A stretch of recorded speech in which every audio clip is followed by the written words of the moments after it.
All Do right, the best I can here. ready? Yeah. All right, I'm calling the meeting to order today on the 20, what is it, the 27th? October 26. 26th. There's a At lot of, 4:03, and I don't know what Mr. to do Batista about it. will do the flag salute. it's a lot of, yeah. I pledge allegiance to the flag of the United States of America, to the republic standing one nation under God, indivisible, with liberty and justice for all.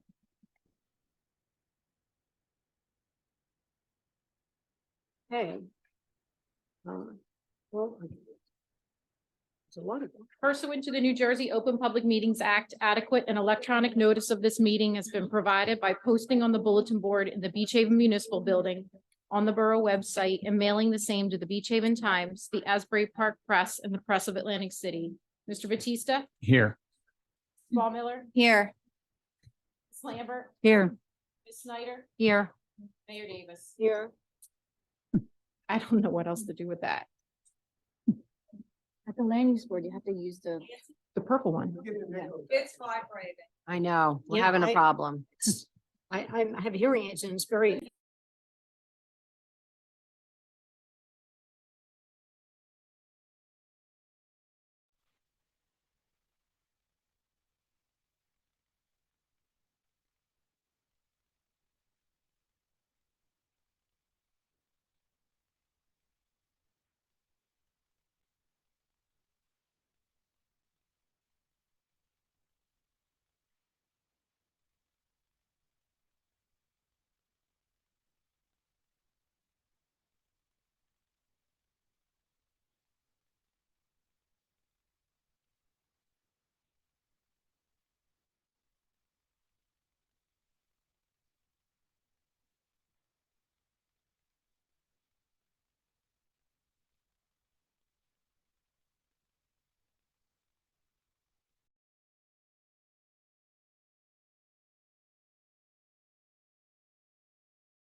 so.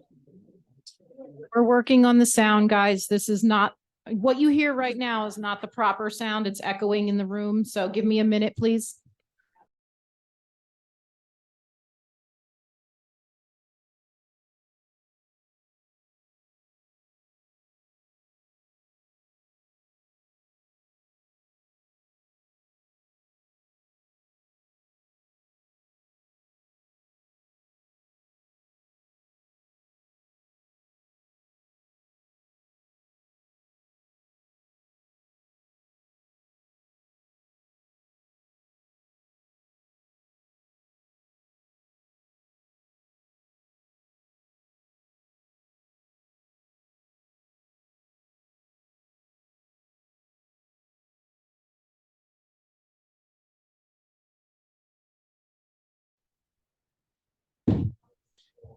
Sally, have we made any progress? Oh, hallelujah. Good job, Sherry. Okay, hold on. Let me just fix the camera.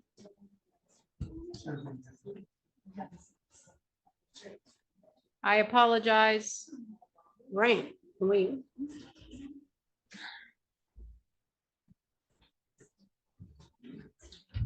Okay, I apologize, everyone. I have minutes for approval this evening of September 28th, 2023. That was an agenda meeting. is there a motion to approve the minutes? Motion to approve. Second.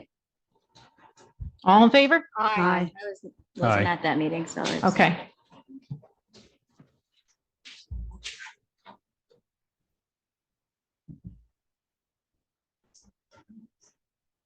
Ordinances this evening, ordinance 2023-28.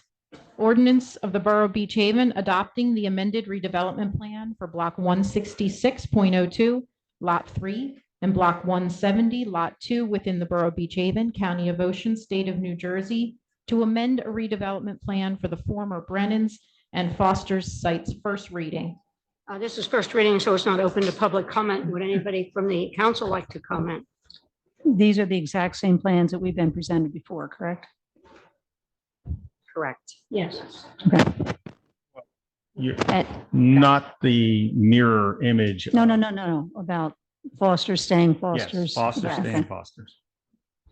I just have a question in the redevelopment plan, since we just got the redevelopment plan yesterday and I was reading through it, and it says that at the Foster's property, there will be 2 residential units above the commercial.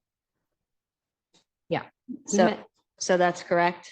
That is correct. So already at that property, you're already increasing the density, because according to our own zoning laws, you only can have 1 residential over a commercial per 5,000 square feet. And we really can't use the 18 units per acre as a comparison, because that is only in comparison when you have affordable housing units.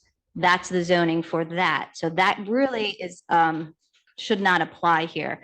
So what we're really looking at is the regular zoning in the business district, which is 1 unit per 5,000 square feet over a commercial for a mixed use building.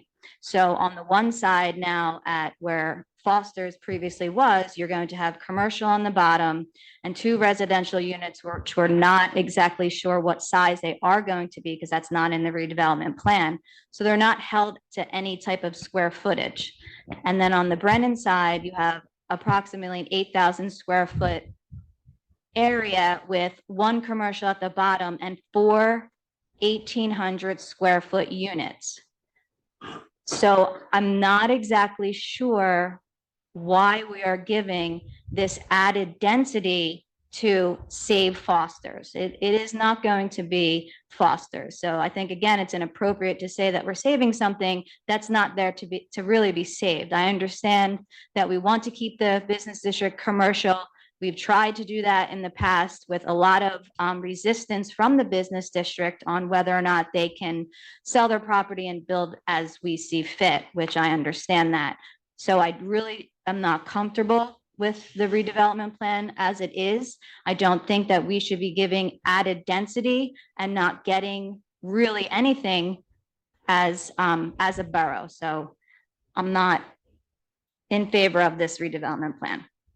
Anything else like to speak? Let me say something on this. Jamie, I agree with everything that you've said. But after spending the last 9 months reviewing this, there is no doubt in my mind that if we can't give this developer some relief, that both the Brennan side, which is now a vacant lot, and the Foster site will both turn into duplexes. I am convinced of that. I am confident of that. And I just don't think this town wants to see 2 duplexes on opposite sides of the street in the heart of our commercial district. We are going to get something very similar to Foster's. It's not going to be Foster's, but it is going to be a farm market, and it's going to cater to Beach Haven, and it's going to be run by a family. And as far as the density upstairs is concerned, in the agreement, they are not allowed to change the outside structure of the building. So what you see is what you get. If they can fit 2 apartments upstairs, then they can have 2 apartments upstairs, a maximum of 2. But they may only find that they want 1 because they don't have the room for 2. Fact of the matter is, in the negotiating, they can't change the structure at all. They can put a staircase out back to get up to the 2nd floor, but that's it. So with all of that said, I don't want to see 2 duplexes, and that is the way we are at the end of the road with this. That is the way it will go. And that's why I'm in favor of this. Anything else from council like to speak? I read the, did I miss that, Jim?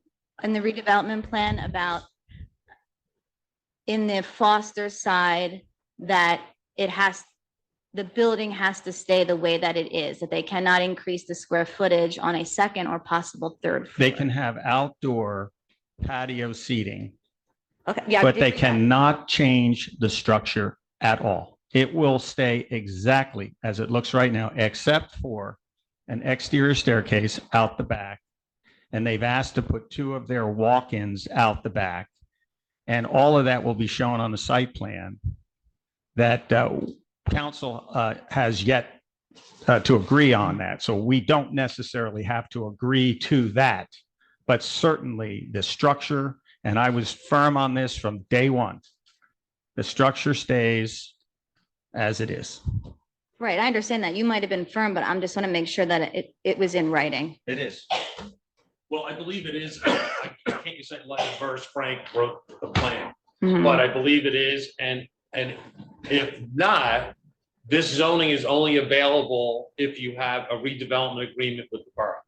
So Jim, we can you will sit be- there, Jims, and Sure. just tell us on the record who you are for the recording? Sure. Thank you. Am I on there? Yeah, This doesn't light up, but okay. The Jim Maley, redevelopment counsel for the borough. thank you.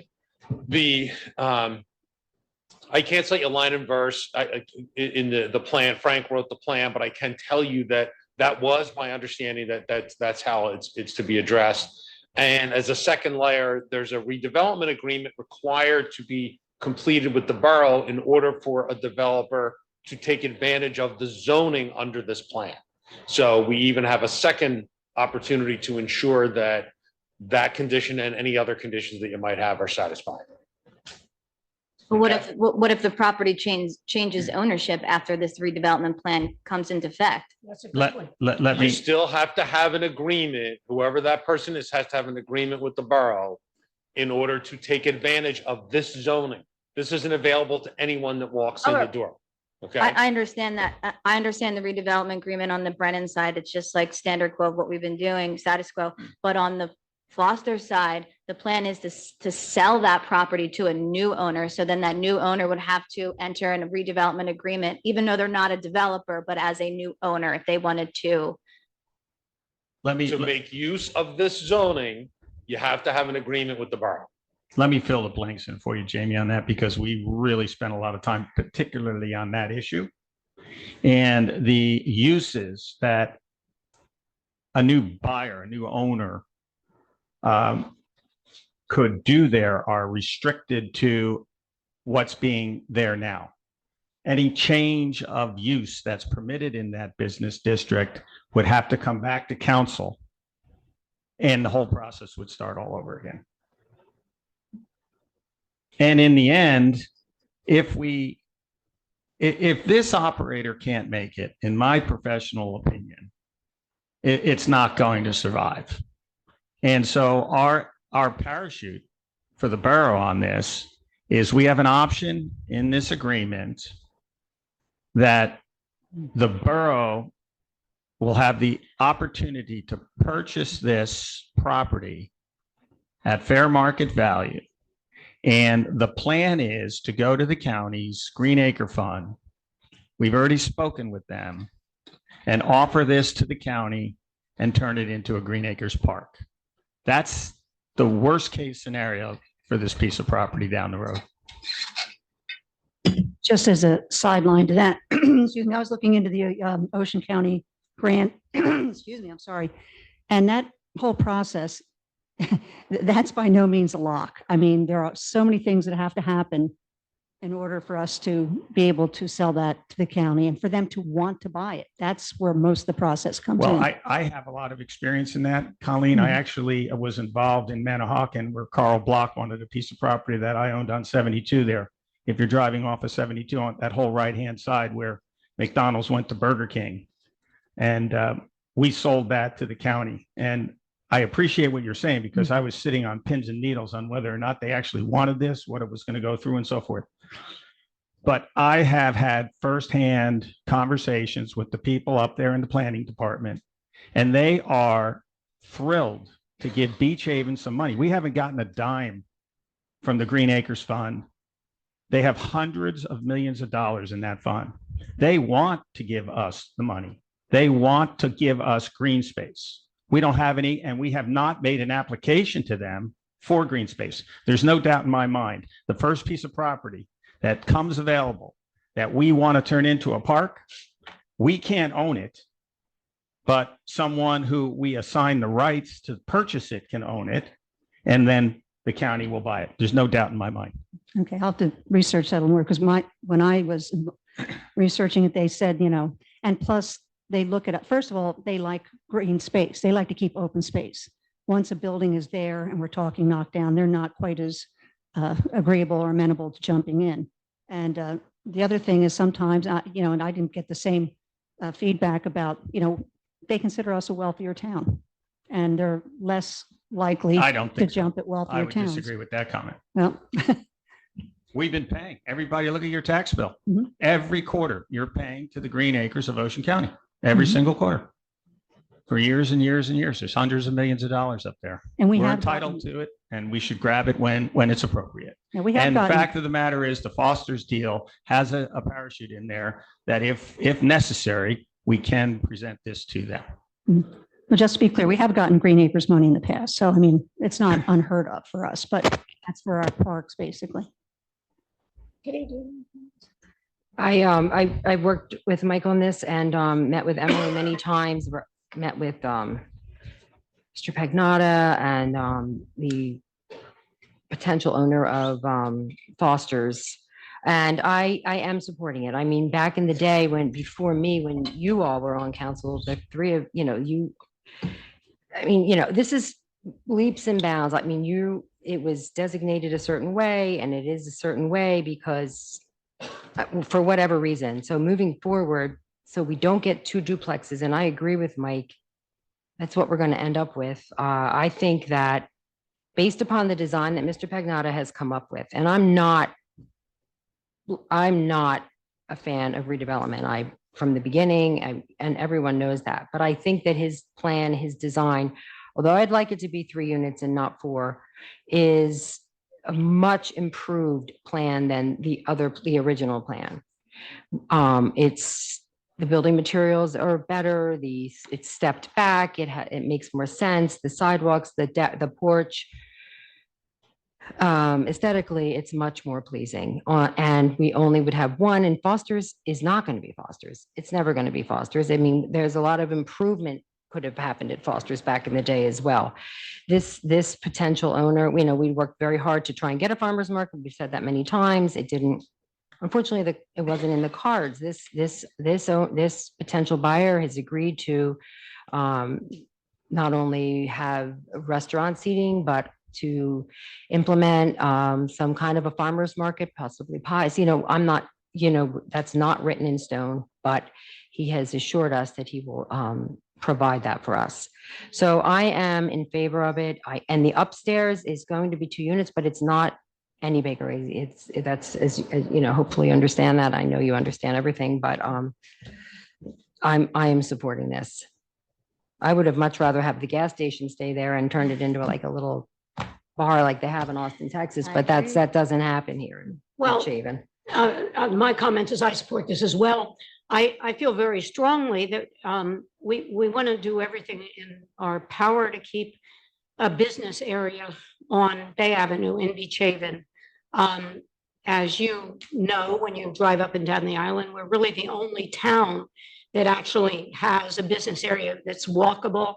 Surf City does have nice businesses, but ours are the type of place you can walk from one place to the other with ease.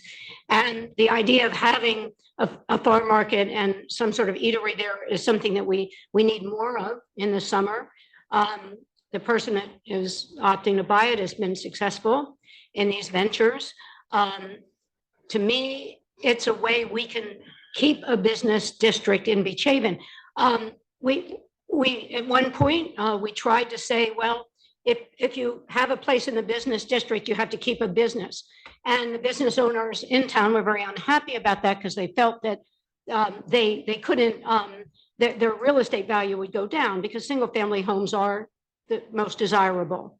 And so the way things are happening now, people are very happy to live on Bay Avenue and they don't mind the traffic. And so the easiest way to make money is to build a duplex. And every one of those duplex you build separates the business area and makes it less walkable and less interesting.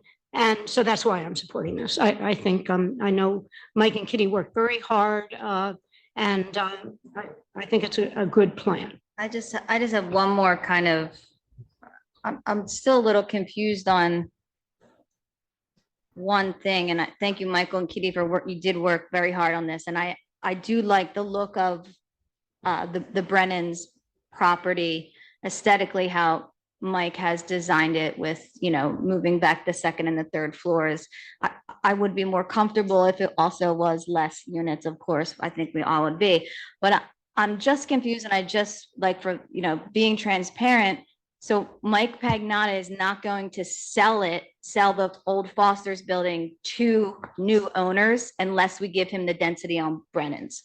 That's pretty much what's happening. So they're not so are the possible buyers getting some type of deal? I don't understand why we keep going back to, well, he's going to put a duplex there. If we don't give him the density on Brennan's, is he giving like a special discounted rate? Like, No. I mean, that's what I don't, it's like you're like holding our 1.5 million, feet I to the think. fire here. We're saving this business, but you got to give them this density. Why wouldn't he just sell it anyway to the, Well, he's obviously making money on the Brennan side, more than he would if he sold it. so he's not going to sell it to a potential buyer that's going to be a family and have a business, because he'd rather make a tad bit more money on making it a duplex.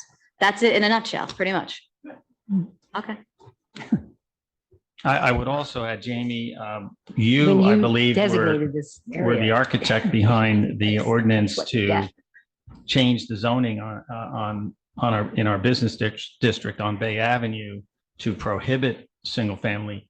100%. And I was. And in this agreement that we have, they are giving up that option to have a single family home on this site forever. It's going to be in the deed. So we're getting some spot zoning here as a consequence of all this. So we're not getting the entire boulevard, but at least we're getting one piece of property right in the center of town that we know will never, ever be able to be a residential unit. Right, but we could still do that anyway with the new owner. We could still come into a redevelopment agreement with them separately. Listen, I don't like negotiating, and not that we actually negotiated because we didn't with, I'd rather keep developers out of Beach Haven. I would. I mean, we agree with, We I agree on agree that. with you. But here we are. And so, I think that it was already in the works when I came on, And this is just, I think that it is the best solution at this time, other than, I don't know what the other solution would be. I think at least it'll be an attractive mixed use. It's low to the ground. It's set more like the Spotted Whale, which I think it's a lower step up into it. It's Cedar Shakes. It's stepped back. I think that we gain one side of the street by giving up the other side, and hopefully it'll bring in some very successful businesses and attract, you never know what's going to happen with other businesses in our town it could potentially, I know we know a lot of people that are considering selling that they could sell. It could turn into residential. And then where will those little business owners go? Small business owners. Possibly they'll move over here. I don't know, but I think that based upon the circumstances and the situation I'm okay with it. At this point, we have a motion to approve. Hang on one second. I just want to make the comment that if you'll recall last year, right around this time, we had a completely different set of plans on the table and we voted it down. And a lot of fire from the people like, what are you doing? You have to give up something to get something. And I kept saying, well, no, how about we all play by the rules? Beach Haven has a very, very good set of zoning laws. Why aren't we asking new development to follow the rules? And, oh, well, this is the way it is, blah, blah, blah. I'm not wild about the density, and I'll be very honest with you. I didn't pick that up. So thank you. Having said that, I would like to see the Foster's property stay as it is. And I really think going forward that we have got to have people start following the rules in this town. I mean, it's just ridiculous. Everybody comes in and wants a little something. If they throw in affordable housing, then they get the universe. We've got to start holding the line. This town is getting too built up. And that's where I am on this one. Yeah. All right. Any more comments from council? Is there a motion to approve or this ordinance? I make a motion, we approve 2023-28. Is there a second? I will second it. Mr. Batista, Yes. Mrs. Ball Miller, No, Ms. Lambert, Yes, Ms. Snyder, Yes. Mayor Davis. Yes. Ordinance 2023-30C, an ordinance amending Chapter 141, Peace and Good Order of the Borough Code of the Borough of Beach Haven, County of Ocean, State of New Jersey, to regulate the use of advertising flags within the Borough of Beach Haven and to clarify the application of 137 to the use of tables and chairs for outdoor dining. This ordinance also amends the zoning code pertaining to flags. First reading. This is a first reading, so it's not open to public comment. Would anybody on council like to speak to this ordinance? I guess I'll say that this was my idea. I just don't think that the feather flags in town are attractive. I don't think they're Beach Haven. We are at the end of Long Beach Island. There's no way out on the south end. It's not like motors are traveling by at 50 and 60 miles an hour and we need to grab their attention. In our little square mile here, everybody knows where they are. Everybody knows the businesses. I don't like the appearance of feather flags. Now, I know there's some opposition to this, but I shouldn't sit in this chair if I don't want to bring up issues that I think are important to this town. If it gets voted down, then so be it. But my position is that open flags and American flags that are attached to the building or up on a flagpole, pumpkins on a flagpole, seasonal things like that, I think is very tasteful. I just don't think the feather flags. And by the way, George Allen wanted to do this back in 2009 and just never had enough time to get it together. So I'd like to see this move forward, but if it doesn't, my vote's going to be to move it forward.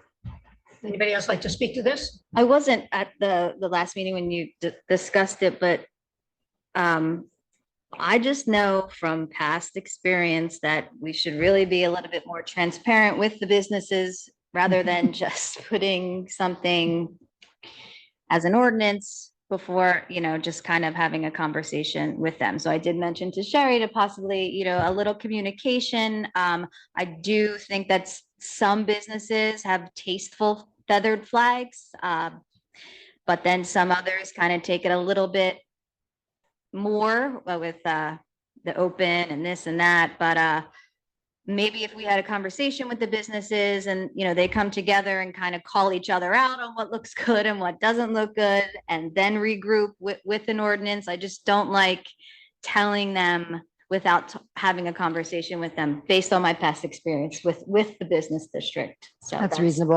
That's how I feel on that. It did come up before and I haven't heard a word, and I was certain that I would hear from, we all know the players, but I haven't heard a word from anyone.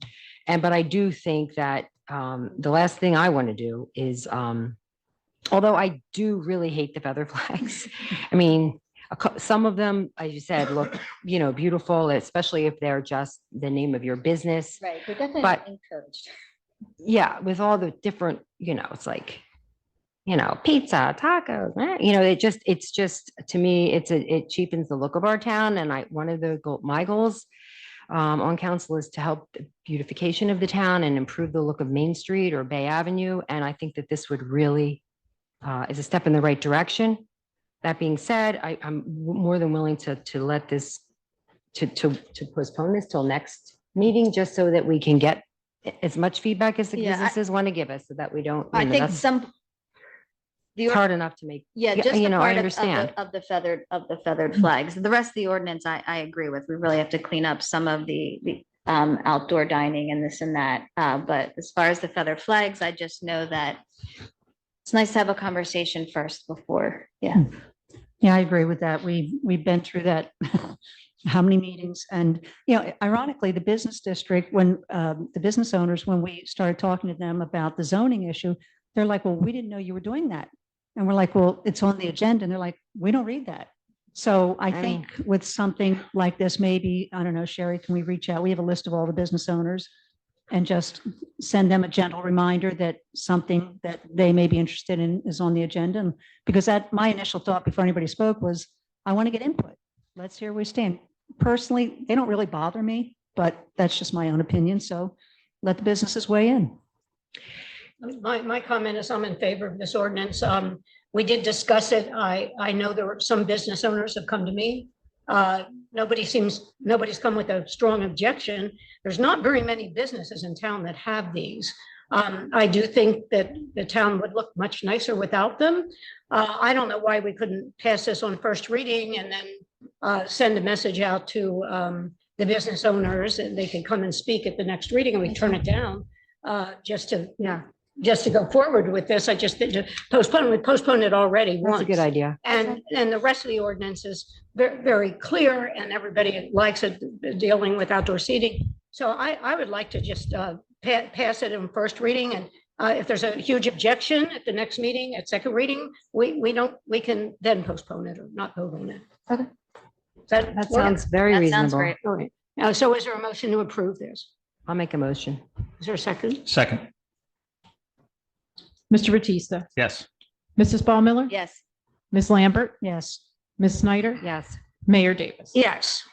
Ordinance 2023-32, bond ordinance authorizing various capital improvements and acquisitions in and for the Borough Beach Haven in the County of Ocean, State of New Jersey, appropriating $1,770,000 therefore, and authorizing the issuance of $1,286,000 bonds or notes to finance part of the cost thereof. First reading. Very quickly, if you'd like, Nancy, I can go through the list and where it Okay. stands right now. We have gone through the list multiple times at council meetings, but I'll go through one more time. We're appropriating $600,000 for the next DOT road improvement project. We've also received $418,510 in DOT grant toward that project. So that will offset the $600,000, but we have to appropriate the full amount. $100,000 to remove and replace storm drains throughout the borough. $138,000 for a 50% share of the acquisition of a roll-off truck that will be shared by the Public Works Department, the sewer utility, and the water utility. The improvement to beach walkways throughout the borough, $36,000. $20,000 for the refurbishment of our surf rake. $150,000 for acquisition of acquisition and installation of equipment and other improvements, including lighting and fencing upgrades, sport court refurbishments. I think this is a general description. This was a park improvement line that we discussed. 15,000 to acquire additional trash containers for residential use, 25,000 to continue to install and replace tide valves, 30,000 for continued improvements of the Borough Hall, 80,000 for acquisition of an SUV for the police department, 40,000 for acquisition of police equipment, MDT and radar equipment, 82,000 for acquisition for lifeguard equipment, 4x4 truck, a new radio system, and a quad. 15,000 for continued upgrades and maintenance of the Beach Patrol headquarters. 80,000 to outfit the Public Works garage with a high-density storage shelving. 100,000 toward our 1/3 share of a new pump truck for the fire company that we anticipate in a future year. 209,000 to upgrade and replace the various traffic signals, and 50,000 for improvements to the library HVAC system. One item that's removed from this list from our previous discussion was the appropriation for a revaluation. We will be using a special emergency funding source. Once the order comes through, it gives us a different repayment option. So that's been removed from this ordinance. Anybody, again, this is first reading, so it's just a matter for council. to Did I discuss. miss the parks? Yes, it's 150,000 for park improvements. We have discussed this in the past. Anybody on council have any other comments? I don't agree with the roll-off at this time. I'd rather see that money go into parks. It's not a necessity. I think we've got a lot of our residents looking for better access, more handicap access to our beaches. And certainly our parks are high on the list. Landscaping, benches, bathroom facilities, things of that nature, to me, are above the necessity of a roll-off truck, which I just don't see right now as being important. We talked about that before, and I think you were going to go back. Oh, I'm sorry. We talked about that before, and I thought you were going to go back and talk to Chris Carson and do a little more research. And Chris and I have a difference of opinion on that. I know. Well, I'm asking Sherry if she found any additional information of the need for this, About what? the roll-off truck. Well, there is a need. And Well, we I know talked there's at a the last need, meeting and I know why. but- about being able to quantify that need, and that's not always the case. It's about efficiency and where we can use it, not having to use, literally the bucket of the truck to move sand from one location, that kind of thing. I don't have receipts to show the full extent of the efficiency. Is that I what you think mean? we did have some numbers based on what it would cost to have somebody come and do this for us versus buying this, and what the overall depreciation of the truck was, and what the, Mhm. basically how that how it added up to, what it is quite expensive. Mhm. So, I mean, I like the idea of putting the money towards the parks, and one of the things in the survey that just came out is one of the biggest things that people want is improvement in getting on and off the beach. And I know that's in there. But there's even more we could do to help that. I think that was the biggest desire people had of any of the issues was getting on and off the beach. So I would, what? Don't ruin the surprise of the, Okay. All right. But anybody else? But have you're any- I mean, we need to pass an ordinance. If we want to amend it, we can. Chris came, spoke with me personally. He made his case. I thought he made a good case. I think the original number was 20,000. He said, no, it's closer to 38,000 a year at our costs. So, this is another one of these things. If we kick it down the road, it's going to cost us more. We need it now. So I'm taking Chris's word. And I do believe you've found a way to kind of spread the expense out Mhm. over different accounts. Yes. So I would be in favor of actually leaving it in. Any other comments? All right. Is there a motion to approve this ordinance? Motion to approve. Is there a second? Second, Is that you, Jamie? yes. Okay. Mr. Batista? Yes. Mrs. Ball Miller? Yes. Ms. Lambert? Yes. Ms. Snyder? yes. Mayor Davis? Yes. Ordinance 2023-33, bond ordinance authorizing various sewer system improvements by the sewer utility in and for the Borough of Beach Haven in the County of Ocean, State of New Jersey, appropriating $1,089,000, therefore, and authorizing the issuance of $1,089,000 bonds or notes to finance part of the cost thereof, first reading. In the sewer utility ordinance, we are including $950,000 to begin to replace sewer mains and laterals throughout the borough, including Dock Road, Fifth Street, Essex Avenue, Fairview Avenue, Iroquois Avenue, and Glendola.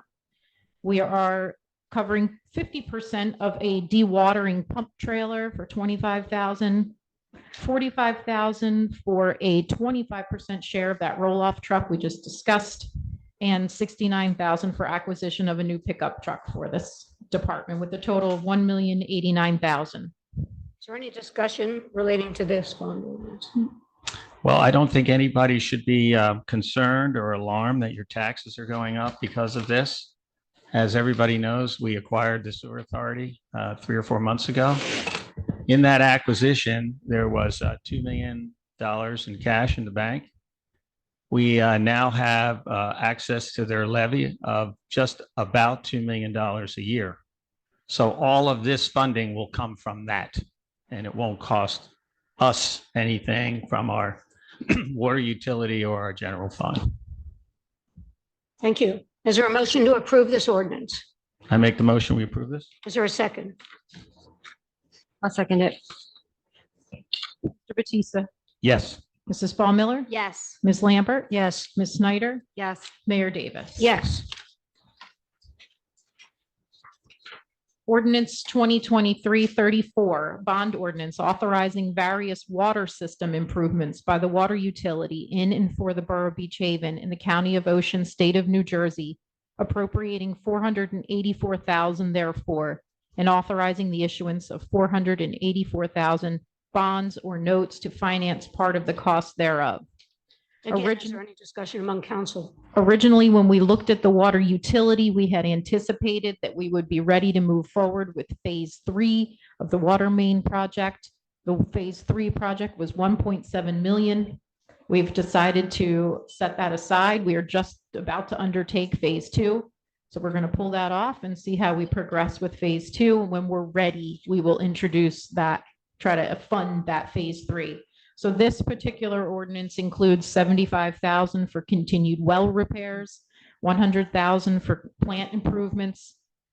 The other 50% share of the dewater pump trailer, $25,000, $150,000 to replace the generator out back, $65,000 for a new pickup truck, and another 25% share of that roll-off truck. Total of $484,000. Thank you. Any comments from the council? On the water side, Mayor, as you know, we've been working with our engineers. The big expenses coming up that we have to face is our reservoir has to be refurbished. The tower needs to be refurbished, and then we have aging water mains that need to be replaced. We're talking many, many, many millions of dollars.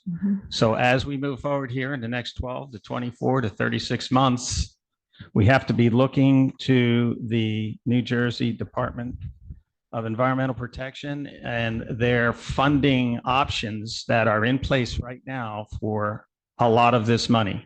In 2008, we got over $2 million from that fund to support the infrastructure of the installation of the water meter project that we had back then.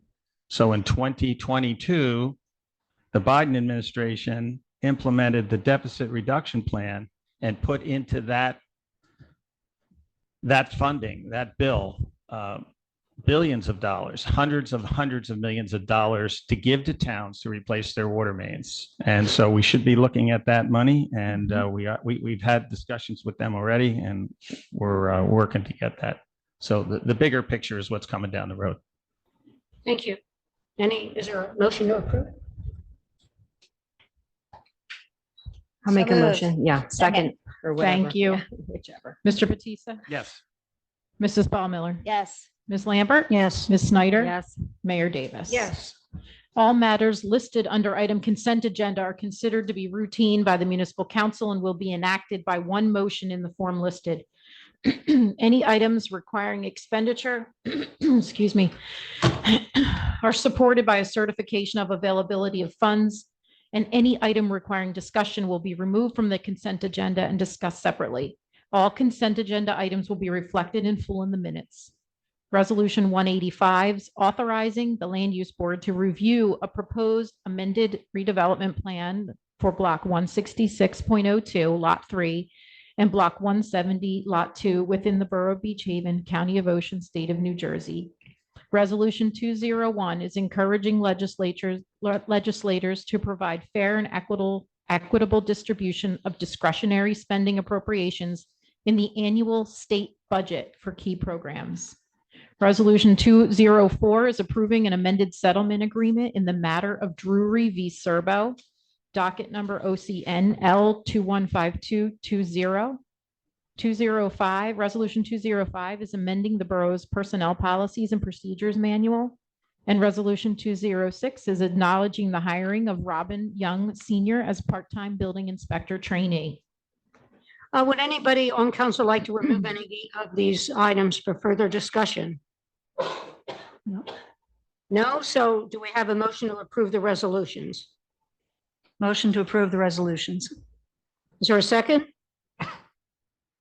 I'll second it. Okay. Thank you. Mr. Batista. Yes. Mrs. Gotta Ball Miller. move fast here. Yes. Ms. Lambert. Yes. Ms. Snyder. Yes. Mayor Davis. Yes. I have a bill list this evening in the amount of $3,180,683.31. Okay, is there a motion to approve the bills? Big number, It is a but big number. 2,843,000 is the Tax. amount we collect that we send up to the tax. So really our Mhm. share is Yeah. That 300. was a big, that was a big bite there. 337,000 is what our bills are this month. I make a motion to approve the bills. Thank you. Second? Thank you. Mr. Batista. Yes. Mrs. Ball Miller. Yes. Ms. Lambert. Yes. Ms. Snyder. Yes. Mayor Davis. Yes. General discussion item number 1. Kitty, am I handing that over to you? Yes, I do believe. So I would just want to say to everyone here tonight and on Zoom, that it is with great pride that we will be reporting the Beach Haven Parks and Recreation Survey results to you all, the Beach Haven community. Once again, I would like to thank Mayor Davis for her continued support, to Councilwoman Lambert for agreeing to serve on the committee. Special thanks to Noor upstairs, who has just been amazing. She's been an angel. She helped us tremendously get the mailers out and the email lists, the addresses with she's amazing. She did a great job. Thank her very much. We, the committee members, are a diverse group of volunteers and have worked really hard to provide the community with an unbiased, well thought out and comprehensive survey. No one, however, has worked harder or put more time into this survey than Sally Poblete. Hey, Sally. Yeah. I met Sally last spring at a Heritage Weekend preliminary planning meeting. It was immediately clear to me that Sally has a sophisticated technology and organizational skill set, unlike myself. I asked her to join the committee, and I know that I speak for all of us when I say, thank God for Sally. She agreed to volunteer on the Parks Committee while on sabbatical from her corporate career in health technology. She was able to share some of her technology skills by administrating the Parks Survey.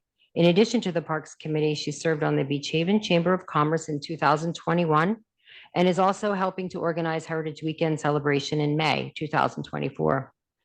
She's been a Beach Haven resident since 2011 and is volunteering with the Parks Committee because, according to her 2 kids and large family spend a lot of time in the playgrounds and being active outdoors.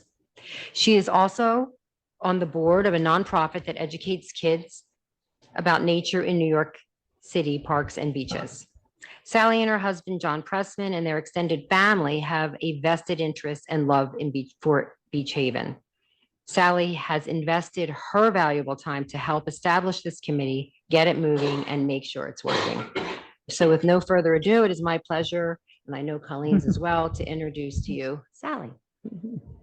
Hi, everyone. Thank you so much for those kind words, Kitty.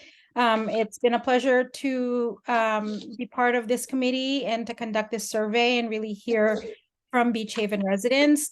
Thank you for the opportunity to share the results with you today. And what I'm going to do is share my screen so that everyone can follow along the slides as I go through the results. Okay, let's see if this works. Does that work? Does everyone see the results? Yeah. Yes. Okay, great, fantastic. All right, so this is the committee, and again, very diverse group, as Kitty said, all coming together, united to learn about what our community values the most and would like to see in our parks. Just as a reminder, the committee was formed this summer, and our mission is to preserve Beach Haven's parks and recreation settings, making them safe, attractive, and active places for all ages, and valuing the need to preserve and sustain our coastal environment and taking into consideration local neighborhood input. So there we go. We went ahead and sought out local neighborhood input through a community survey that we opened up on August 2023, and kept open for about 8+ weeks to capture the feedback of our summer crowd, both residents as well as visitors, and throughout the month of September, so that we could also capture the input of those residents coming back after their homes were rented, or off-season folks. I am very pleased to announce that we received nearly 2,000 survey respondents, and this is 1,300% more than the prior survey in 2011, when another park survey was conducted. We have grouped the survey respondents into 2 categories, and you'll see this throughout my discussion of the results. On the left side are all respondents, of which there are a total of 1,946. That's 100%. And then Beach Haven respondents, 1,252, or 64% of the all category. The key difference between the 2 groups, as may be obvious, is that Beach Haven respondents are in fact living in Beach Haven addresses, according to the tax map that can be found on the borough website. So I'd like to make a couple of points here, because I didn't realize all the possible ways that this could get complicated. But just some examples, a person who lives on 20th Street has put down their town in their address as Beach Haven. Obviously, that person is in Long Beach Township, not in Beach Haven. So we went ahead and corrected that response and put them in the Long Beach Township category, or they belong in the all category, not in the Beach Haven respondents category. Another very common example is that my neighbor on Center Street also has a home in Philadelphia. She filled out the survey. However, she put her Philadelphia address instead of her Center Street address. In that case, we also corrected her address as being Beach Haven, as opposed to Philadelphia. So we took painstaking amounts of time to validate and confirm the addresses of Beach Haven, so that they are indeed following within the tax map, the official tax map. We also looked at survey respondents for all zip code 08008, of which there were 1,427. I am not reporting on that separately because they very much mimic the results of the Beach Haven category. And of course, that is our primary audience that we would like to understand. But that said, we did welcome and open the survey to any community member who wanted to fill it out. And that is the 1,946 total, including from the state of New Jersey, New York, PA, Florida, Michigan, Ohio, and the furthest away is a respondent from New Zealand. We used a industry leading survey response tool called SurveyMonkey, which has specific or well tested techniques on essentially limiting people who are filling out the survey multiple times. So these controls are within the survey themselves. The SurveyMonkey tool also does the data analysis or reporting and counting of the data. So you can be sure that I personally did not make any mathematical errors because these are numbers that came from the software and not my calculator. Okay, so going now into the results, among all respondents, 80% of them said that they own or rent a home in Beach Haven, whereas 14.7% say they visit and 5% say they work in our town. When are you in Beach Haven?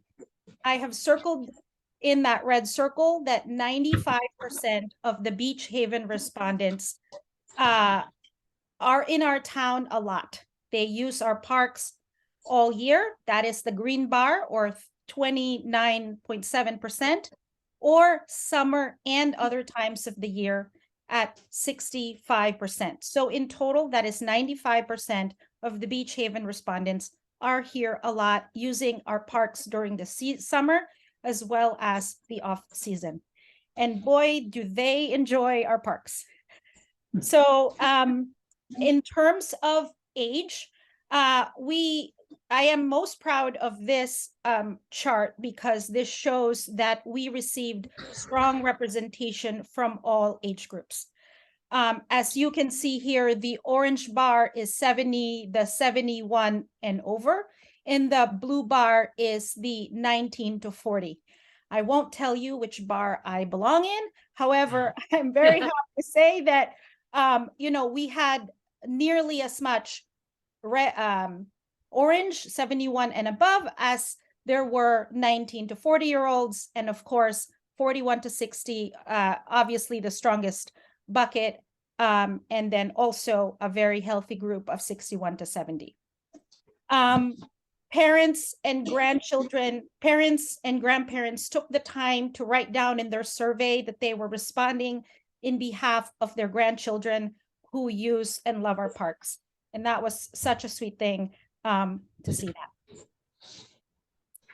that. I will say that we can attribute this, I think, diversity of age groups by the fact that we collected survey responses online through smartphones, through laptops and computers with a QR code that was in all of the posters.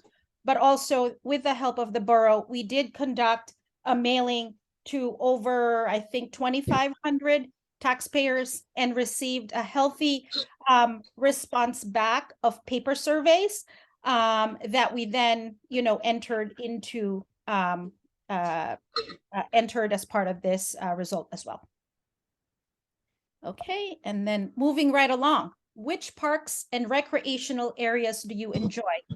On the left side is the graph, the pretty graph that the survey tool provides. And then for those that want to see it chronologically, it is on the right. It is of no surprise that the beach is the most popular area, recreational area that all of us enjoys. But I think surprisingly, the second one are our bicycle lanes at 75% of all survey responses. The Bay, of course, is up there as well, as is Veterans Park and Nelson Park. I also found it interesting that the beach pavilions, number 7, that includes Center and Pearl Street and 5th Street, are very popular for their shade, but also for their restrooms. And then you'll see here Walshfield, the Dog Beach, Dock Street Pier, the Pearl Street Dock, and the volleyball nets are also included as some areas that people enjoy. What activities do you and your family members enjoy? So this is the pretty graph, colorful graph. I'm going to flash this one that has it in chronological order. Walking and running, the most popular activity. Biking and swimming are close seconds. And the sport I enjoy the most is the playground at 43%. Surfing also very strong at 42%. Paddleball, pickleball, and kayak are next on the list. Tennis, yoga, and basketball are the top 11 activities mentioned. Number 12 is other at 13%. I listed down, when we say, when they picked other, they wrote down their other sports. They included skating, fishing, boating, and sailing. Okay. All right. So at this point, we also took the opportunity to ask the community about whether they support, do not support, or are not sure about some initiatives that we wanted to ask them about. Some of these initiatives are ones that have been brought up in these meetings, and some are brand new ideas that the committee came up with. Really, this was a poll to get a sense of how people felt. And I'm now going to share those results with you. So I'm showing this in the order of unanimous or of greatest support. The way to read these charts is green is yes, blue is no, and yellow is not sure. On the left side are all respondents of the survey, and then on the right side are the Beach Haven respondents. So the first one, do you support improved handicap beach access? And that was an overwhelming 81.47% of the Beach Haven respondents said, yes, we do. And there were lots and lots of written comments to this effect, indicating that this will benefit not only seniors and people with disabilities, but also those in the general public. The ideas under this category include, but are not exclusive to, Moby mats, ramps, railings, wooden walkways, and perhaps other ideas that the committee and others can also suggest. It is very difficult for many people to get in and out of the beach across most or all of the entrances. And several people made it a point to say Glendola, Chatsworth, Leeward, et cetera, are the beaches that they need improved access. The next is, do you support more shade, trees, and picnic areas? And again, a very strong support of 74% of Beach Haven respondents believe that we should have more shade, trees, and picnic areas as a place to cool off, sit, and relax in our parks without the direct heat of the sun. The playground goers also requested shade since the metal equipment gets too hot, and shaded benches while they're watching their children. Many respondents requested planting large shade trees and native plants for the effect of attracting, pollinators, but also trees to help improve flood resilience. The next one, do you support a new splash pad or fountain area? And for those who are not aware of a splash pad, it is essentially a fountain that, people, kids, and even adults can kind of walk into and play around in. Now, this was simply an idea that the committee came up with, and I suppose other people had suggested in the past, but we have not done any, further diligence about where this might be, what this might look like, how much this might cost, etc. So we simply asked the question, do you support a splash pad or fountain area? And received the response of 51% of Beach Haven respondents agree or say yes, and 27.32% say no, and 21% are not sure, which is understandable given that, of course, there have not been much detail around what a splash pad might look like. The next question is, do you support additional pickleball courts? And in this case, there was consistency, between all residents and Beach Haven respondents, that only 34% say yes, and more people, or 48%, say no, and 17% are not sure. Okay. The next one, I'm sure, is a very hot topic, and that is, do you support a new skate park? So I wanted to take the time to say all respondents on the left is a dead heat. 42% say, yes, we support a new skate park, and 41% say no, and 16% are not sure. However, when looking only at the Beach Haven respondents, you will see the difference in that more people, or 50%, do not support a new skate park. However, 34% do support the skate park, a new skate park, and 16% do not. Okay, so that is those were the questions about initiatives that we asked the community. The next question we asked is a free-form question, which is, what improvements would you like to see? And we received 1,218 responses, or 62% of people took the time to actually write in their thoughts. We would be happy to share these comments in greater detail if anyone on council would like, because some people literally wrote paragraphs and paragraphs. I'll also note the average response time is around 5 to 6 minutes, and there were people who took 45 minutes to respond to the survey, which is very gratifying in that people's strong opinions were, well documented through this. So we summarized them and categorized them so that it's easier to understand and implement. The first bucket is that respondents are seeking, better maintenance of our various park settings. Things like more garbage bags, more doggy bags, repair of playground equipment, basketball courts, the grass on the playing fields, etc.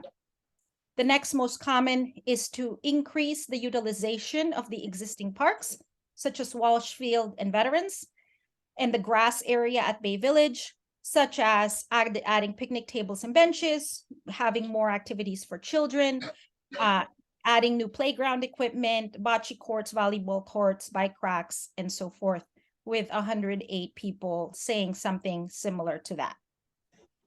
Number 3, people did say, please preserve the existing and even add more green spaces to our town. We love the green space. And that is 83 respondents. 66 people commented on something related to their wonderful pets. So fencing in the dog beach, adding shade and benches in the dog beach, adding a rinse-off station, considering a dog park, or allowing dogs on the beach during mornings or evenings in the summertime. Number 5 is allowing beach cabanas, and number 6, addressing bike and pedestrian safety, which is, of course, no surprise, since the number 2 most popular is biking and the bicycle lanes. Okay, I'm not going to read all of these responses on this next slide. I think everyone on council should have a copy of this, but these are some additional commentary that was provided. We also asked them what new programs and events you would like to attend. 996 people indicate and said something in this section, and overwhelmingly people want movie nights. 484 people want to watch movies outside. 189 people want some kind of sports tournament or league. 122 people want to continue or appreciate the concerts in the park, but also expand them to additional nights other than Wednesdays, and also expand them to not only during the summer, but also in the off season. Number 4, we need more programs for children of all ages, under 5, preteen activities, teen activities. So 34 people expressed the need for more teen activities, and also focus on family programming. 76 people want to dance in the park, and 61 people said they would like skateboarding activities and competitions. Here are the other suggestions, which I won't read, but that again, you can see. Okay. And last, we asked, what do you love the most?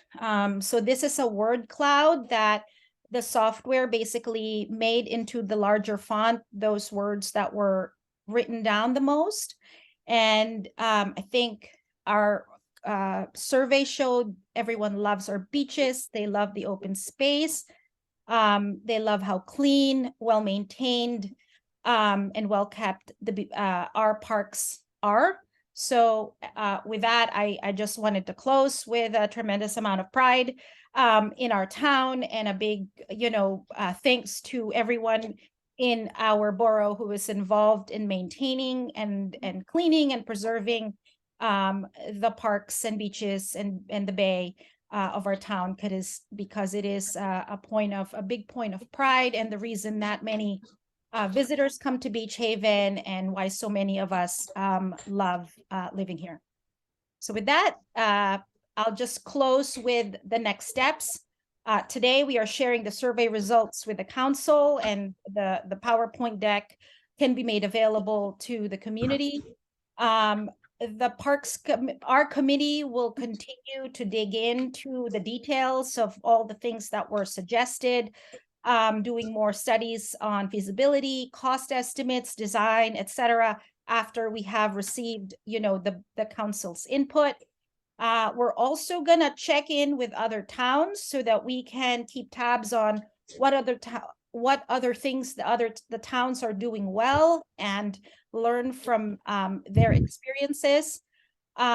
We wanna put together a funding strategy that not only includes, budget from the town, but definitely also seeking outside grants, donations from residents and businesses. And lastly, develop by the end of the year a plan for implementation of these initiatives. So thank you so very much for your attention today, and for the opportunity to present these results. I'm happy to answer any questions that anyone might have.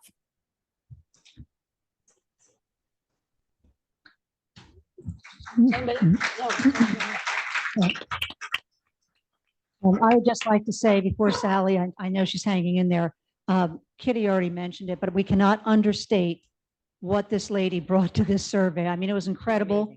And the entire committee, thank you all. It was literally, if we kept track of the hours, we were working cheap, but it really was a Herculean effort. And there was a great group that was working on it. And thank you all. Yeah, I'd like to reiterate that. Thank you. I know many of you worked really hard on this, and I think it gives us some great guidance to go ahead with planning. Does anybody have any questions for Sally in the audience or the council?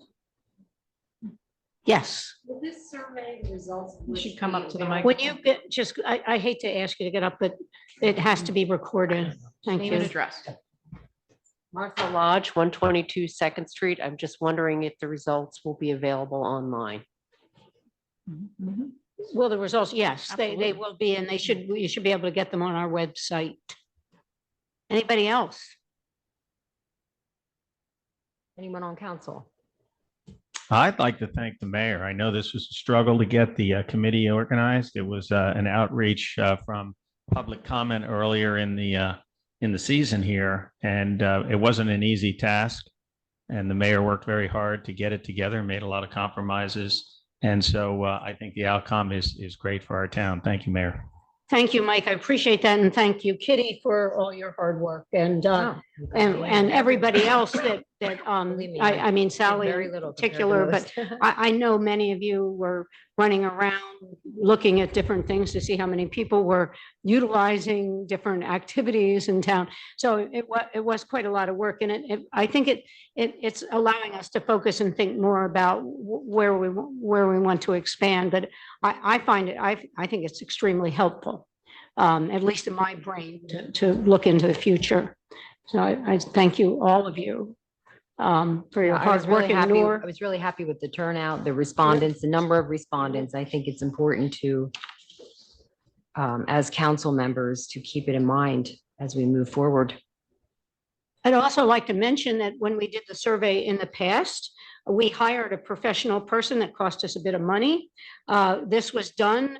We also had anticipated we were going to have to hire a group of professionals to help us evaluate this. And because we had such a talented group of people, we didn't have to hire anybody. So that saved the town quite a bit of money. The biggest expense, I guess, was a survey, correct? The mailing of the survey? Yeah. Yeah. But it's good for a year, right, Sally? And the borough could take advantage of it for the rest of the year. Yeah. Yeah. So thank you. I was reminded, and then that's all I'll say, but I once again reminded, as a Beach Haven resident, living here all these years, you meet people that live here in the summer or maybe year round, and you don't realize what a wealth of talent we have in our town. And if we can just tap into our talent, not to refer to you as being tapped into, Sally, but like, it's just amazing when you meet someone like Sally and other people you've met through the years. Remember Art Barron, people that really help in a situation and step up. I'd love to encourage anyone that has a certain skill set that we could take advantage of to let us know.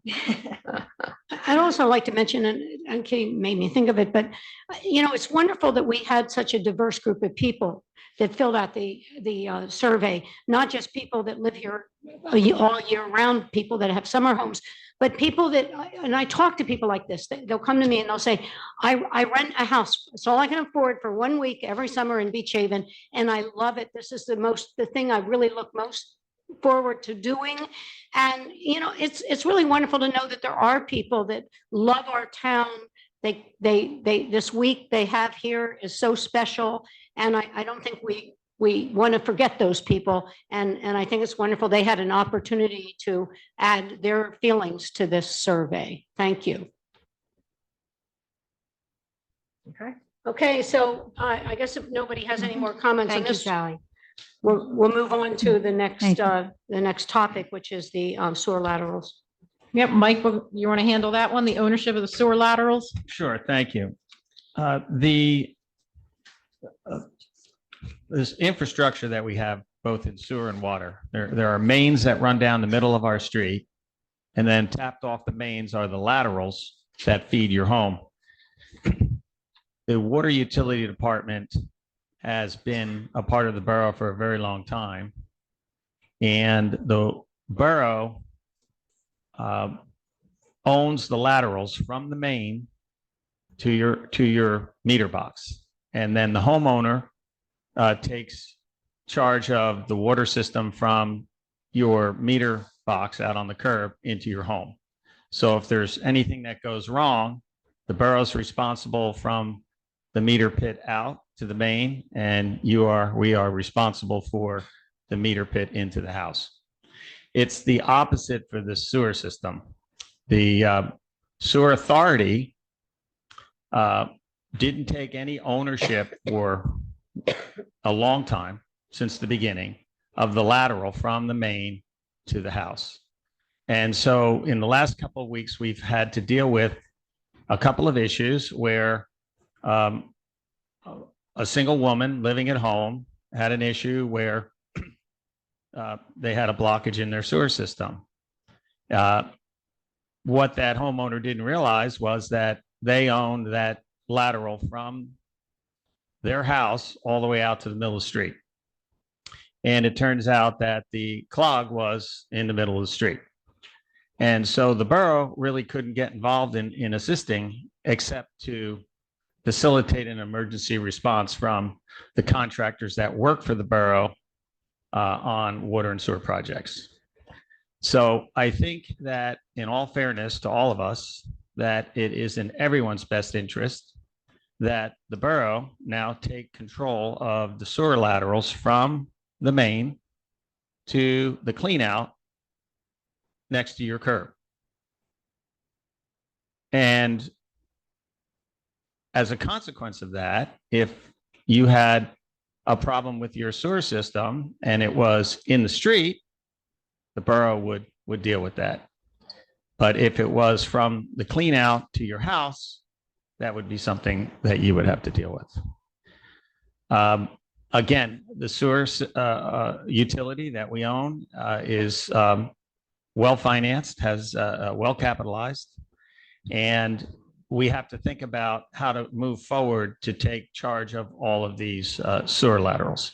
So we're going to be working on that in the next half of the year here and into next year, and we're going to implement a policy that the borough will take over those sewer laterals. In the meantime, I know that Sherry, you've been involved in the discussions and so forth, and I don't know if everybody on council understands what's going on with this, but I don't think a homeowner should have to bear, it was a $7,000 expense for this homeowner. And that's with the borough assisting in getting a contractor that day and so forth and so on. So how does council want to handle this? Does anybody have any thoughts on this? One thing I'd like to add to what you said is if the town were to take over the laterals, we could evaluate when we're doing work on a street, evaluate what needs to be done we have cameras. We have a very talented person that works for us for the sewer authority, but that person can actually see what the condition is of these sewer laterals. And the sewer laterals are right next to the water laterals. So if you're cutting up a street and you have to repair a water lateral, and if the sewer lateral is in bad shape, it might be a good time to fix it. If we did that, it would in the long run cost less to get it taken care of at that point in time. But one of the other advantages is most of us that bike, and we know biking's a big deal. Our streets are cut up so many times. We have so many patches on our streets, and we bump along and we hit holes, and and one of the problems is because we're not focused on taking care of everything under the street at once. These things happen piecemeal, so we have to come and cut up the street. So we have so many patches. If we did own the sewer laterals, we could come up with a plan in a way to kind of look at the sewer laterals with the water and come up with a plan so we would have streets that weren't as cut up and messed up as they are now. I think that's. Well, for instance, yeah, you make a good point, Mayor, that right now we've got a couple of street projects under major construction for resurfacing, where before the borough had no control over the sewer system. Now we do have the control. So if we're putting $1 million into a street, which we are right now, we will go out to bid to replace all these sewer laterals at the same time. And so we won't be cutting into our blacktop a year or two down the road to replace a single sewer line, so that when you drive across or down the street, you don't, you're not on a bumpy ride. So that's an important thing. I would say that I would like to suggest that, and I haven't talked to all of council on this, but I would like to suggest that our water department and our sewer department now are working very, very good together. We inherited one employee from the sewer side who's doing a spectacular job. He's really the supervisor of the sewer authority, which is now the sewer utility. On the water side, on our water utility, we have a supervisor and we have 3 employees that are the labor side of it all. I would like to suggest to council right away that we allow our supervisor on the sewer utility to engage in fixing these laterals that are owned by homeowners as an ordinary and routine daily activity of part of their job responsibility. For instance, our water utility replaced up to 60 laterals this year. on a regular basis, that's about what they're replacing. As the mayor said, sometimes the sewer lateral is literally right next to the water lateral. And so if we blend the labor force together and we have our supervisor in utility of the sewer and our supervisor in water, supervising the labor force that's doing the actual repair, we can get all this work done at really no extra cost to the borough because we're paying these people anyhow. I mean, people have to work, and our people are doing a great job. But with better leadership, and I think we're getting that with our supervisor from the sewer utility, we can get these laterals done now. And I would like to suggest to council that if we can do the work, and I don't want to go below 5 feet, stay above 5 feet. But if we have a break, if we have an issue above 5 feet, that we send our water and our sewer supervisors in there to assess the situation. And if it's something that they can fix, we have the equipment, we have the manpower. It's not like we're bringing this in from the outside. Let them fix it. And I'd like to start that almost right away because we would have saved two homeowners the aggravated frustration of what do I do, and then the shock and awe of a $7,000 bill. Would we assess the homeowner, the charge for fixing the sewer line? since No. they still own it? My suggestion is we have the labor right now that we're paying Mhm. every day. We're not paying them to do special jobs. We're paying them every day. They're salaried employees or hourly employees. All we have to do, from what I understand, is pass some kind of a resolution that would be followed up perhaps maybe with a more structured bond ordinance, or excuse me, a more structured ordinance that would describe exactly what's going on. But in the interim, for instance, in this last episode, our supervisor said, do you want us to do the work? And I said, well, that's kind of crossing the line. I mean, we don't have anything in place. We don't have any authority to allow you to do the work on a private lateral. We didn't own it. And we still don't own it until we get this bond, or keep saying bond, until we get this ordinance in place. But in the meantime, we certainly can authorize our people to go in there and fix it above 5 feet. Anything below 5 feet would have to go out to contract. The homeowner would still be responsible for that until we get this ordinance in place on how we're going to deal with the overall aspect of it. I think it's a good plan. At our expense, no cost to the homeowner. No cost to the homeowner. Let's talk about it a little bit. We have the people here. We're paying them already. It's no burden to us. It's not costing us anymore. The only expense out of pocket would be the PVC pipe, a couple of Fernco fittings, and a few things like that. So if you want to charge the homeowner for the materials until we get it more structured, but I think we should be doing something. As soon as you start to want to then assess them some kind of fee or pass the cost along, your ability to do that by resolution is lowered. If you're going to do it at our expense, it would be easy to put a resolution in place and say that for now, we're going to take that responsibility over and do it in-house.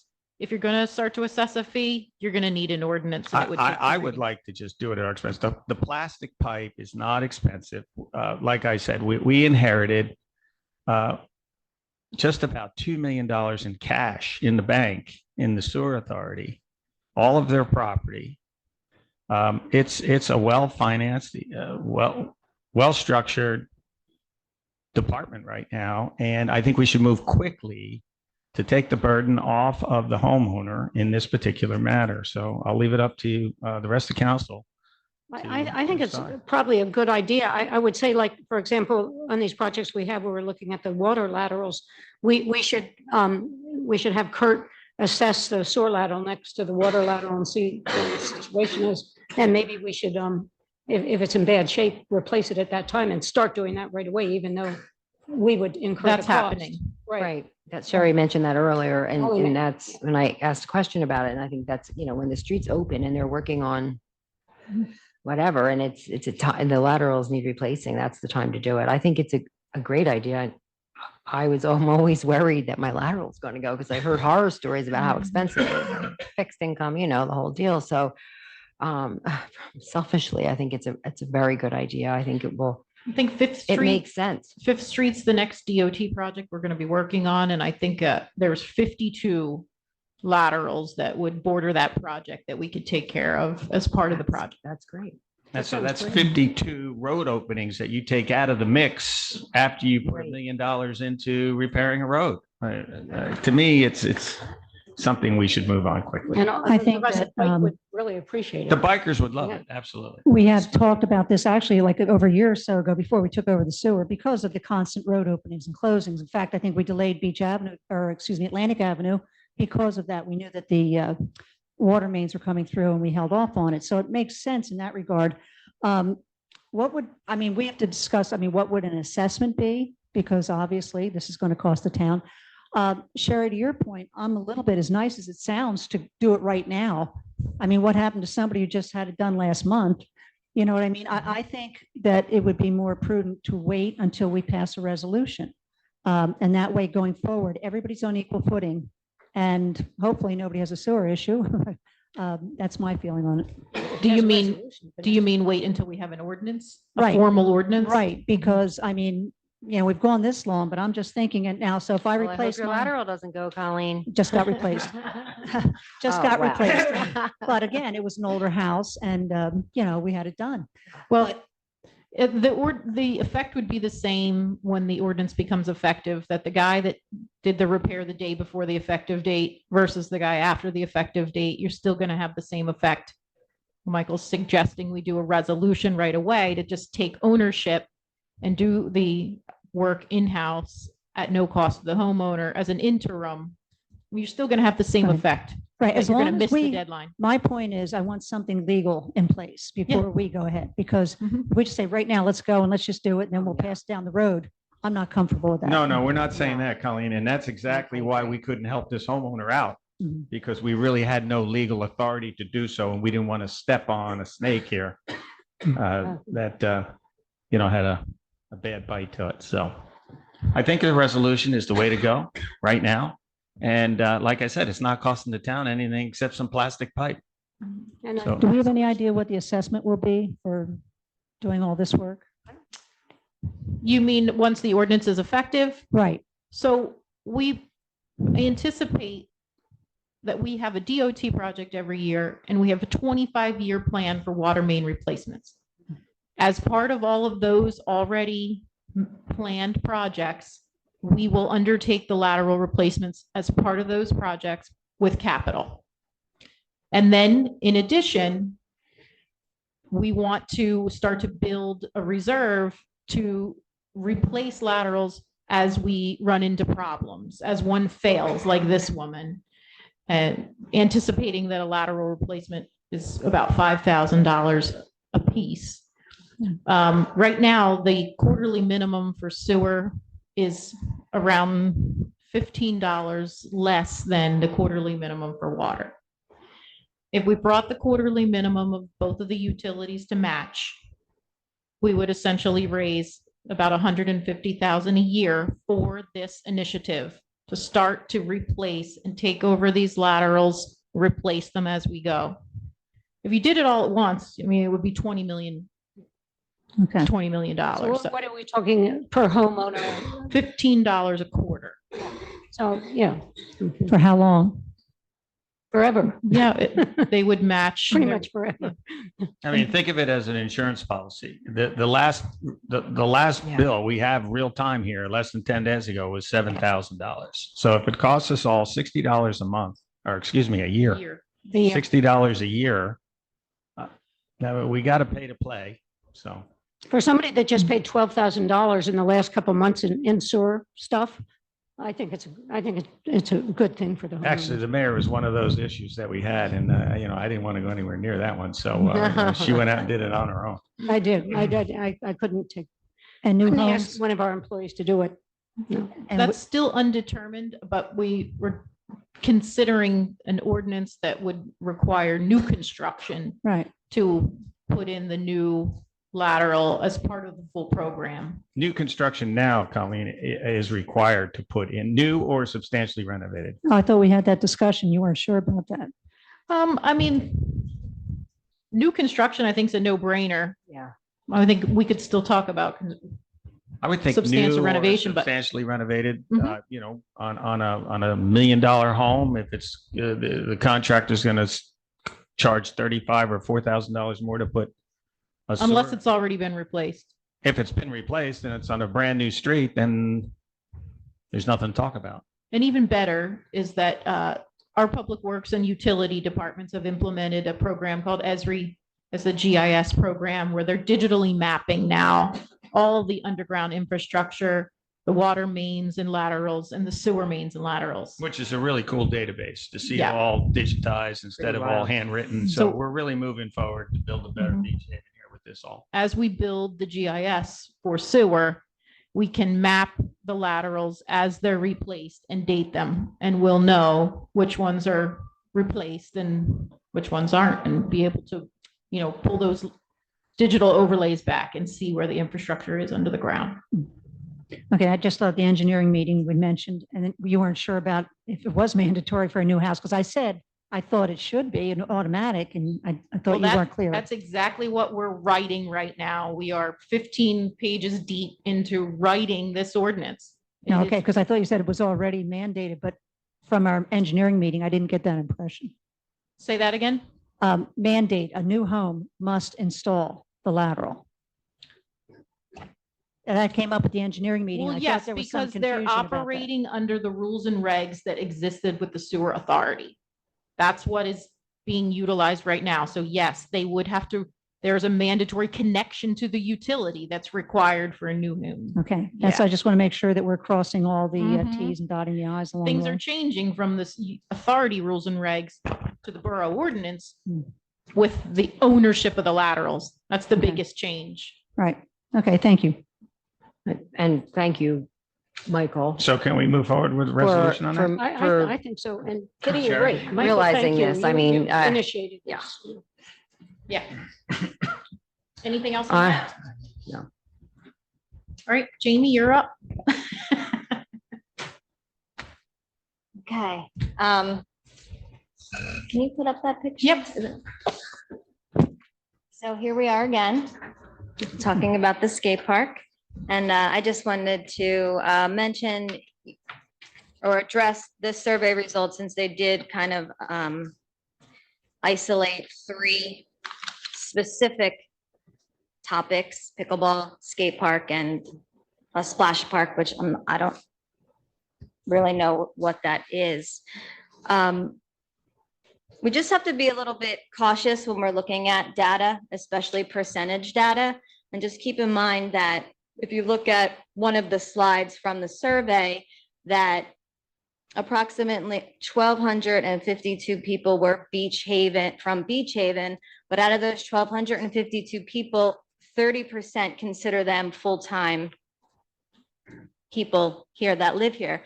So we're in a really unique community where we do have a part-time residents and full-time residents. And it's that balance to try to see, you know, what everybody enjoys, both part-time and full-time. So when you actually look at the numbers versus percentages can be a little bit more, I don't want to say convincing, but percentages can be a little bit more convincing. But if you look at the numbers at 1,252 Beach Haven residents, and then 30% are full-time, that's 375 people. So 375 people consider themselves full-time out of the 1,252, which kind of matches the 34% that want a skate park. So that could be a way to look at data and look at numbers, that the majority, the full-time residents, which isn't delineated in the data, are in support of a skate park, which kind of ties into originally how this started. And Nancy, you were here on council, and Colleen was here on council originally almost 2 years ago. I feel that the kids came, the kids of Beach Haven, and actually some of them were from Township, came to the council with this proposal for a skate park, which really got the ball rolling. There's approximately 250 kids on this island. 63 go to the Beach Haven School and 188 go to the Long Beach Island School. So there is a significant amount of kids on this island, and Councilman Dan Allen and Councilwoman Chris Rutherford really took this initiative to take the kids' proposal and move forward with it as a recreation opportunity for the actual kids that live here on the island. So here we are at the 750th meeting about the skate park. At the last meeting, we ended with council not wanting to move forward because of the location at Walshfield.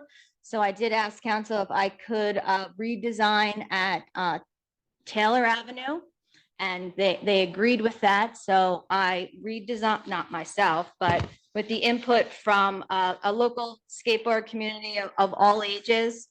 The updated design incorporates a wide array of features that allow for the enjoyment of all ages, skill level, and style of skateboarding. So we did have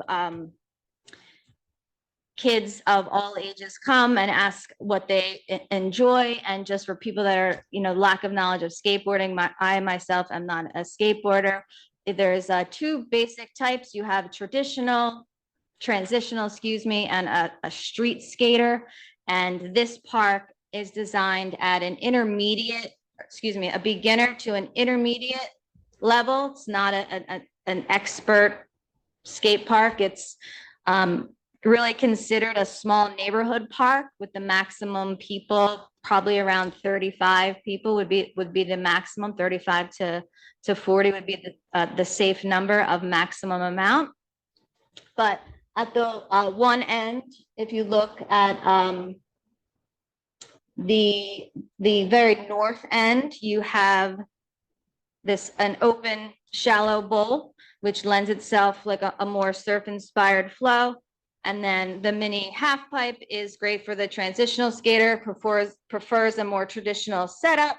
And then the street course is kind of like that longer area. And that's a balance of street and entry level elements that allows the progression through a variety of curbs, pads, ledges, and gaps. And a little skater kid wrote that for me because I'm not really familiar with all of that. I know what they are, but they got together and it was really a great effort by all of them.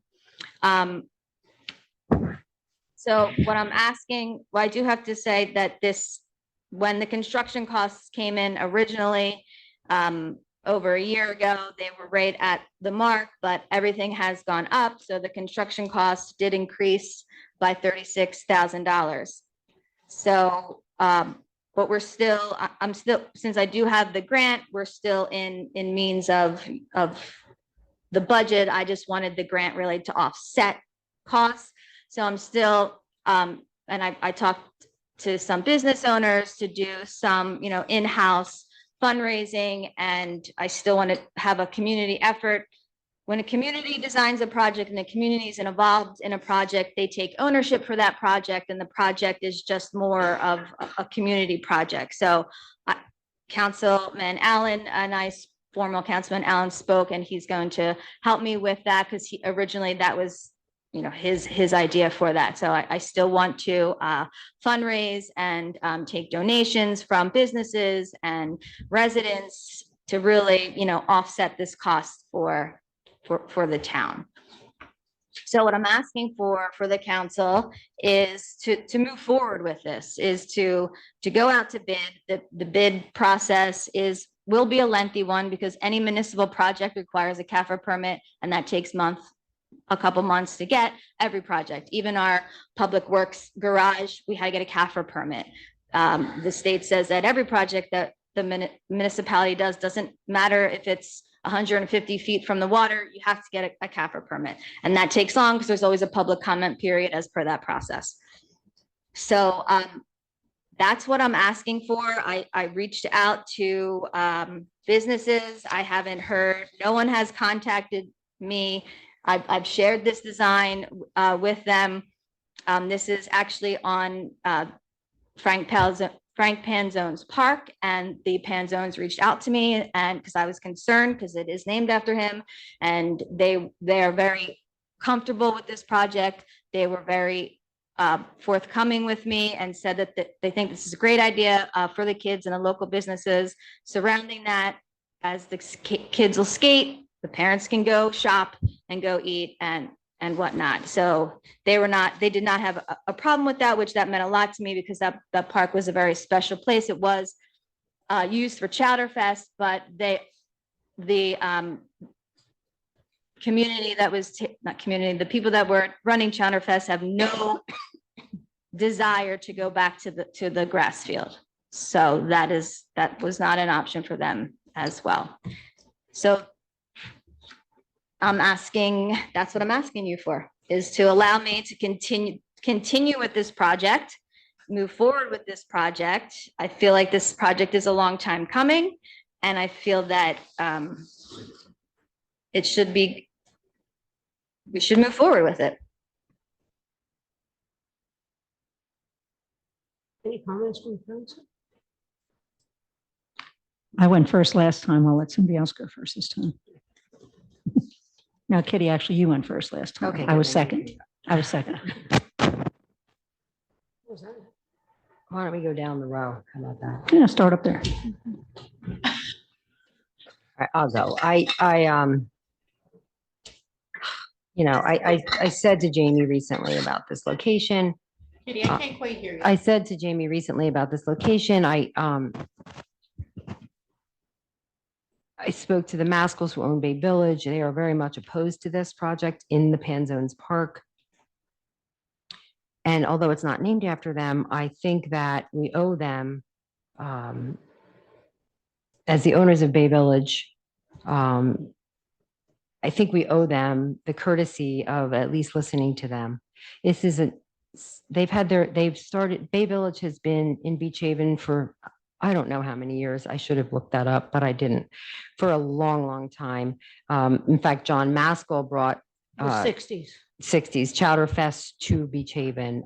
They maintain a beautiful family-run business, attracts families. If people come into town all year long to go to Bay Village and Schooners Wharf. I think that, if it could be in the spot that I just can't agree with it in this location because of the fact that it's an open green field that, when they were mentioning, I even hesitate to say this because it has nothing to do with pickleball, dear God. But when you brought up taking some of the green space, some more green space away at Nelson, everyone in the neighborhood was up in arms, and the same at Walsh, up in arms. And here we are taking, again, about losing green space. So here we are again, losing green space. And I mean, it's the only green grass in the whole, and any park in the whole town. Right, I thought of that. So, So the borough does own a portion behind Thundering Surf. It's about 3,000 square feet. So to compensate for the 5,000 square foot of impervious surface that would be taken up by this park, we could always take that 3,000 square feet and we can make that a green area as well. So and also would the skate park fit there? no, it's too small. I would support it there, but And then also where the sewer authority used to be, that's all also impervious too. Rather than making that a parking lot, we could always make that a green area as well. So there are places that we could definitely make, green areas rather than continuously paving for parking lots. And again, on the survey, there was a splash park, which is 2,000 to 3,000 square feet of impervious surface. So to kind of like say that this is, you're taking up green well, space. I mean, you can't have it both ways. You're the one that brought up the impervious at Nelson in the beginning. So let's just agree that, Oh, I agree. so, and the splash park, just for the record, as far as the committee goes, that just came up because some of the members had heard people that kind of wanted it, and we put it on there. We had no idea it was going to be so successful. I mean, so, well, Desirable. it's desirable, yeah. And as Sally said, I don't think anyone on the committee has, is ready to tomorrow jump right into a plan for a splash park. There are all kinds of things that may never happen, but it was interesting to find out that many people actually would like a splash park for the kids in a park. So whether I'm for that or against it is neither here nor there. And just to mention I- about the local businesses at Schooners Wharf and Bay Village do support this park. I've asked like half of the Bay Village, it's about 50-50 from what my results. But look, I think that, I know what the Panzone said about Chowderfest. I don't necessarily agree. I would like to have a conversation about Chowderfest. That's something that I'd like to get moving as soon as possible regarding who's running it and who's not, because I want to see it come back full tilt the way it was. And I don't, to take up half, basically, when this is fenced, half this park, to never be able to use it as an open space again, even though this park is way underutilized, and that much That I was in the agree. survey. I know, Jamie, believe me, you want to cite certain things, but you want to also skew the numbers. So percentage wise, I mean, you have to realize that the results are the results. No one, we tried to, I mean, and I didn't come up with the questions, but I think that it was things that were like sort of hot topics like pickleball and skate park, whatever. I thought it was interesting. I was surprised. I thought that it would be, you would have more in support. I did. I was Well, only surprised. 30% were year-round people. Jamie, again, as I've said to you so I many mean, I'm just times, saying, and I don't weigh year-round residents any more than I weigh taxpayers who own homes in this town. I don't think that's fair. I don't think that's equitable. I love the kids in our town. I have 5 kids of my own that all grew up here, believe me. And- So I don't agree with you on Right, that. 'cause the- Sorry. No, And I never will. no, I agree. The previous council, we all stated that the next project would be specifically for kids. That's where that comes from. And so it was more the kids of the town and doing something for the people that actually live here. So it's not putting against each other. It's saying that was the direction where this was moving. I know, I understand that. And you worked so hard on this. It's not for me. Well, I think that you do have to take into consideration that, most residents don't want it. I think that most residents don't want to approve a large expenditure like this for a skate park. As a councilwoman, I feel that I have an obligation, as I've said before, to represent that group of people. I mean, if it's an off-season park, can we close off the area in front of Bay Village in the winter and put in a temporary skate park for the winter and then move it? I don't know, if you could Insurance won't cover squeeze it. Yeah. I'm sorry, but I know it's not a surprise, but I can't support it in this Just to chime location. in here, I know Jamie and I talked about this quite a while ago about a temporary park in the winter somewhere. I mean, on the blacktop down in Taylor Avenue, nobody's parking there. I think it would be great. At least we'd know how excited people were about it. And Jamie said, well, it's not insurable. It's not insurable through the JIF. But I mean, maybe it's insurable somewhere else. I mean, I haven't done any research on it, so I have no idea. But if that were a possibility, I think that would be great to try that out for a couple of years. And It's not a possibility, Nancy. well, I know you said that. But I've always believed that where there's a will, there's a way, that there are, but again, as I say, I haven't researched this. I feel I have no objection to a skateboard park. In fact, I'd like to see the kids have this.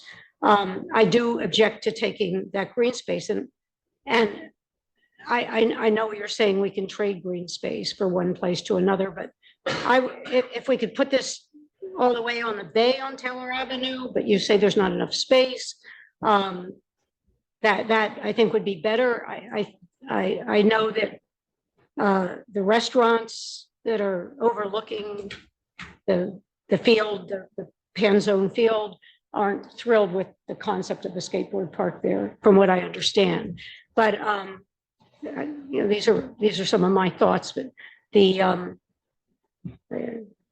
just a difficult situation. What if we put it in, back to the macadam there? I know you said before that it would take up too many parking spaces, but Colleen suggested many months ago and I didn't think it was a good idea at the time, but now I'm rethinking it, and that would be to keep half of the park for parking when we need it, and then half of the park green, so we Like we would do at- not at- lose parking spaces, but give you the space that you would need. Maybe not necessarily. I know you measured one area and it wasn't enough, but What do you mean? Like move this out into use half of what is required on the green area and then half take the well, parking? keep the green Pan Zone Park as open space, but maybe put clamshells on one side so we could have some parking in there and use up parking spaces for the park. Oh, Do you know what I mean? so park Because- on the green space. Yes, I'm just trying Well- to visualize. kind of like what we Because do it on still would Veterans be, Park. even though I know they say when you drive on it, it's no longer pervious. However, it's just, I don't know. I don't want to take up the So whole park. What about the space that we own behind Thundering Surf? Does Chris people- own my own property adjoining that? Couldn't we, what if we asked him if we could purchase Right, trade land, like enough for you to fit it in there? I mean, that would be more money. That would be. Well, more I of an mean, you're in for a expense dime, it's like, why would that be more expensive? if you were because you'd have to if purchase you it, would or well, we purchase could this property. trade something, We a strip trade it somewhere, I don't know. somewhere. If we could, I mean, I'd be willing to work with you on that. I really would. I just, I can't. Well, is support the it in problem this is spot. this is a skateboard park, Nance, or is it the problem that you're taking up the green space? Because we talked, I without don't putting have a pickleball- problem with the skateboard park, although the survey and the survey basically 50% of the people would like a splashboard park and only 30% of the people want a skateboard park. So but who's gonna say no to a splash park? well, we talked about it before you were on council, and we said no because it was so expensive, and we were concerned about the water usage, which is another issue with this but there's always issues I mean, with that's just everything a- you do. It's So, just I a mean, suggestion. it's difficult. I mean, the survey clearly, I think clearly said to me that our beaches, our beach accesses and the safety and of our bike lanes The shade, are what we should be focusing on, shade. and what shade.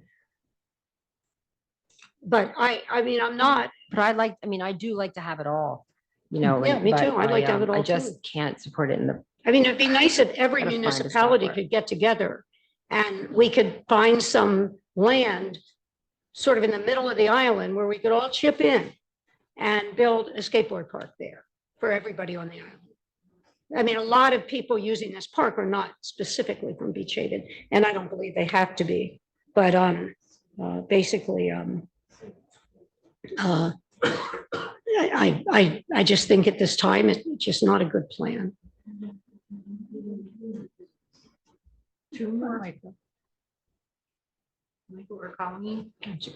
Anybody else? wanna- Mike, go ahead, and then I'll go last this time around.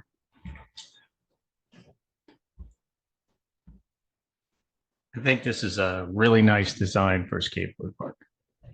I do too. It is. I actually really It's like it. big.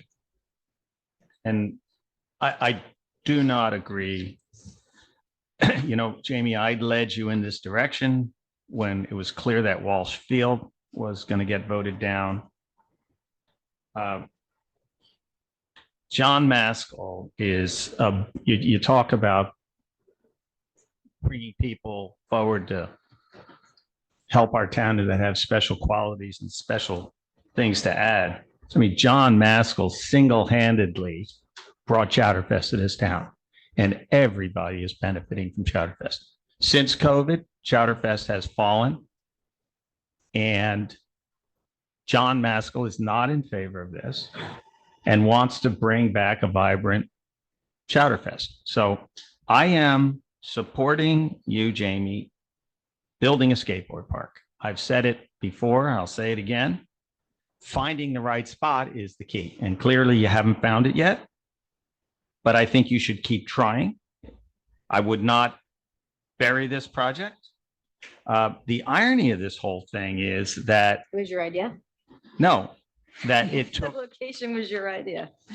I did point you in this direction, but there's as much opposition here as there was on Walsh You Field. wanted pickleball courts there. The irony of this That whole was thing better is than that where they are. it takes 4 council members to vote a bond ordinance into law. This project was approved long before I got here for $425,000 plus a $70,000 grant. So council has already approved the money and we can't find a place to put this thing. It would seem to me that the better way to have proceeded with this is to have this discussion on whether or not there's a suitable place for a skateboard park before we go out and secure the money to buy it. And that's part of the conflict of what's going on right now. So I'm going to support you, Jamie, on a skateboard park, and I will do that. We have to find a better place for this. Kitty has come up with some suggestions. There are other places in town. Perhaps maybe we have to start with a smaller than 5,000 square foot skateboard park. It doesn't have to be the best skateboard park available right now. We could have the bowl side of it first and then maybe work into it. But listen, I'm not in favor of it behind Bay Village. I'd like to see Chatterfest grow some stronger roots back there. But I am in favor of helping you, Jamie, continue to find a spot for the skateboard. That's my position. Okay, my position, and I was the one who suggested using the area north of the boat ramp, because initially, when I discussed that, there wasn't a problem. When I went back to Frank, you were right. He said there's too much infrastructure, wind piping that would have to be dug up and relocated, and that would make this project exorbitant. So unfortunately, I thought that was a great idea and it blew up. I have been bombarded with people telling me one way or another what we should do on this. And I have a couple of questions before I go on. What is now the total cost of this particular design with the grant? How all in, what does this design cost? 361, 300. 361. Okay. And you said beginner and intermediate. What age? I mean, because at first you said something about all ages and then you said beginner and intermediate. Well, all ages can enjoy it, Okay, but it's not, okay, because that I you think can't hold competitions or anything like that here. This isn't a competitive grade skate park. okay. And I know we've had this discussion before and people are going to write to me, but let's just try to understand the issue here. It is not the kids that we know. People are very afraid of this attracting older kids. And I sat here and looked at all these little wonderful faces of people I knew, and no, they're not the ones we're worried about, but I keep getting it from all these people about we're going to bring all these kids back into town, and we have had our fair share of problems, especially with the older crowd. So while there's not an age limit, I was hoping maybe we could, dial it down a little bit. And as I mentioned before, I know somebody in the audience questioned me, why don't you go to Barnegat Light? I did. And they told me that when they had the more advanced park, they had issues. As soon as they made it a little bit lower, they really haven't had any problems at all. So I would kind of like to see it actually, I know you want something that's going to challenge the kids to a certain degree. Yeah, the at Barnegat Light, they have higher attractions that would be in this park. Really? Yeah, When I looked at it, it didn't seem that way. yeah, the one half pipe is like taller than me, so it's over 5 feet high. Hmm. It's, Mm-mm. I mean, That's just what I'm, Right, this I is what people understand. are here throwing at me like constantly. It's like, you're going to bring more kids into town and we've already got a problem. So if we could do something, I know, the kids on this island, I don't have a problem with doing something for them at all. I just, and the other thing I keep hearing as well, you had people chiming in from the mainland and ba-ba-da-ba-da. So, who are we catering to? The survey results also kind of came into play for me. I'm thinking, initially when that, I think it was Engaged Beach Haven did a survey last year, it was almost 50-50. And, now it's showing more of a swing. I know you didn't want to do this before, and truthfully, I didn't either, but would a referendum help at this point? No? I mean, Okay. that would have to be for 2024. Well, unless we did it special, I know, which is kind of silly because they cost a lot of money too. I mean, what's the referendum though, Colleen? Where Ju- to it- put it? Right on, no, just, oh, yeah, yeah, well, you could include that, say, at this location, where would you I put it? think there's Too late enough to do a people that want a referendum now. skateboard Too park. late. Right. It'd have to be next. But where No, did no. you put it is the problem. Well, that we're right, but having. right now, like just say Taylor, because honestly, I know Jamie's done a lot of homework on this. I don't know where else it would go unless you drastically change the design. I think there are other options. I really do. Like what? I can't, I don't want to discuss them here right now because they're not fully vetted. Mhm. But I do think if we take our time with this, we will find a suitable location. Okay, well, I'm not ruling it out, but I think we have a lot of questions still we have to answer. Any other comments from the council? If not, we'll end this conversation and we move on to public comment. We move on to public comment. So at this point, anybody in the audience, Zoom or physically here, can come up and speak. Please keep your comments to 3 minutes and state your name and address. You can speak about anything. So we'll go from the room to Zoom if there's still anybody on Zoom. Yeah, Okay. and the folks on Zoom, if you'd like to be heard, you can raise an electronic hand, please, so we know to call on you. Is there anybody in the room that would like to speak? Okay.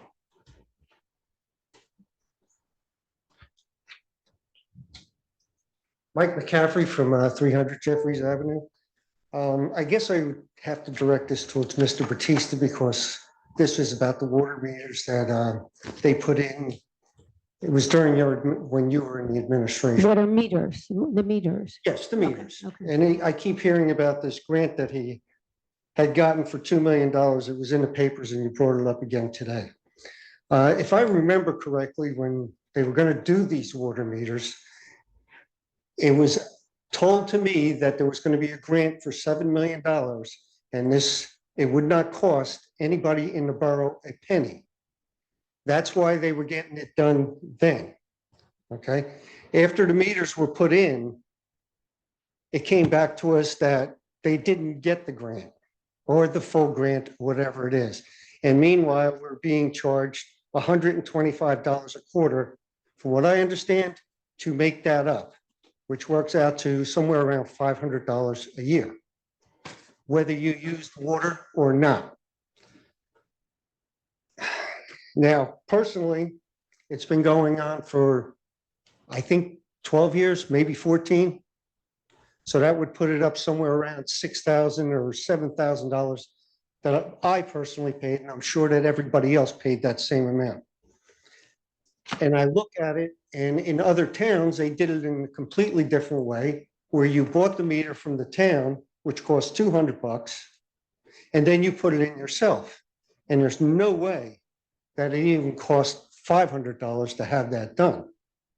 So my point is, if you're going out for bonds and stuff like that, and you plan on doing something, you should probably look at another way of doing this other than to just jump into it, contract it out, and costing everybody a lot of money. Thank you. That's it? I mean, well, this isn't a back and forth, but No, okay, Yeah, I understand that, but I thought maybe he had some answers for me, but If you'd because like he, to meet Mike after the meeting, I'd be happy to discuss with you. okay, I appreciate it. thank you. Is there anybody on Zoom that would like to speak? I don't see any hands up right now. Is there anybody else? Yes. Hi, Hi.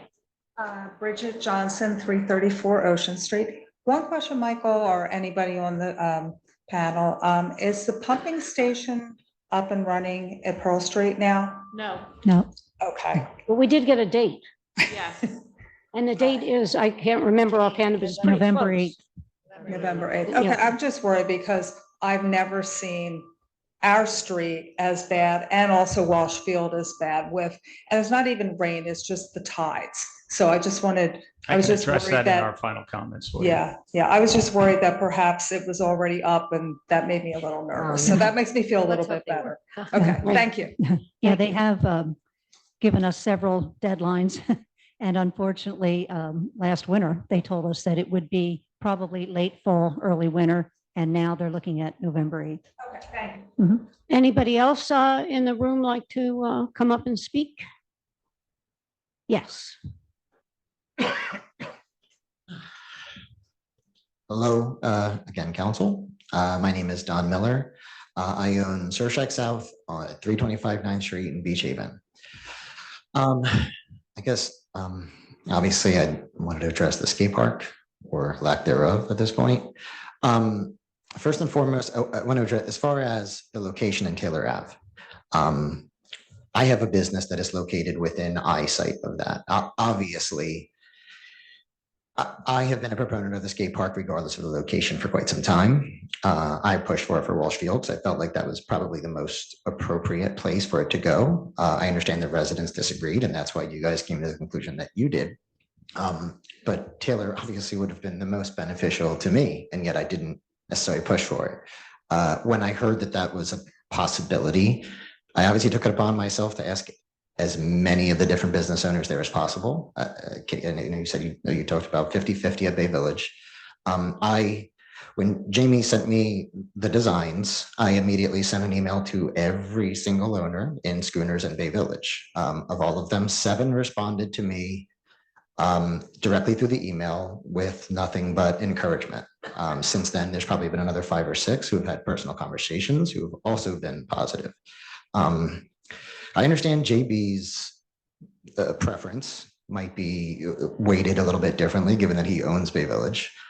He and I have had disagreements in the past, but my store originally opened in Bay Village.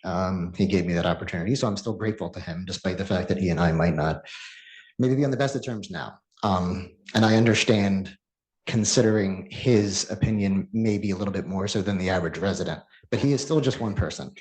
If we're going to use the results of the survey to look at the data as to every person is weighed evenly through that survey, well, then you'd also have to look at all of the business owners.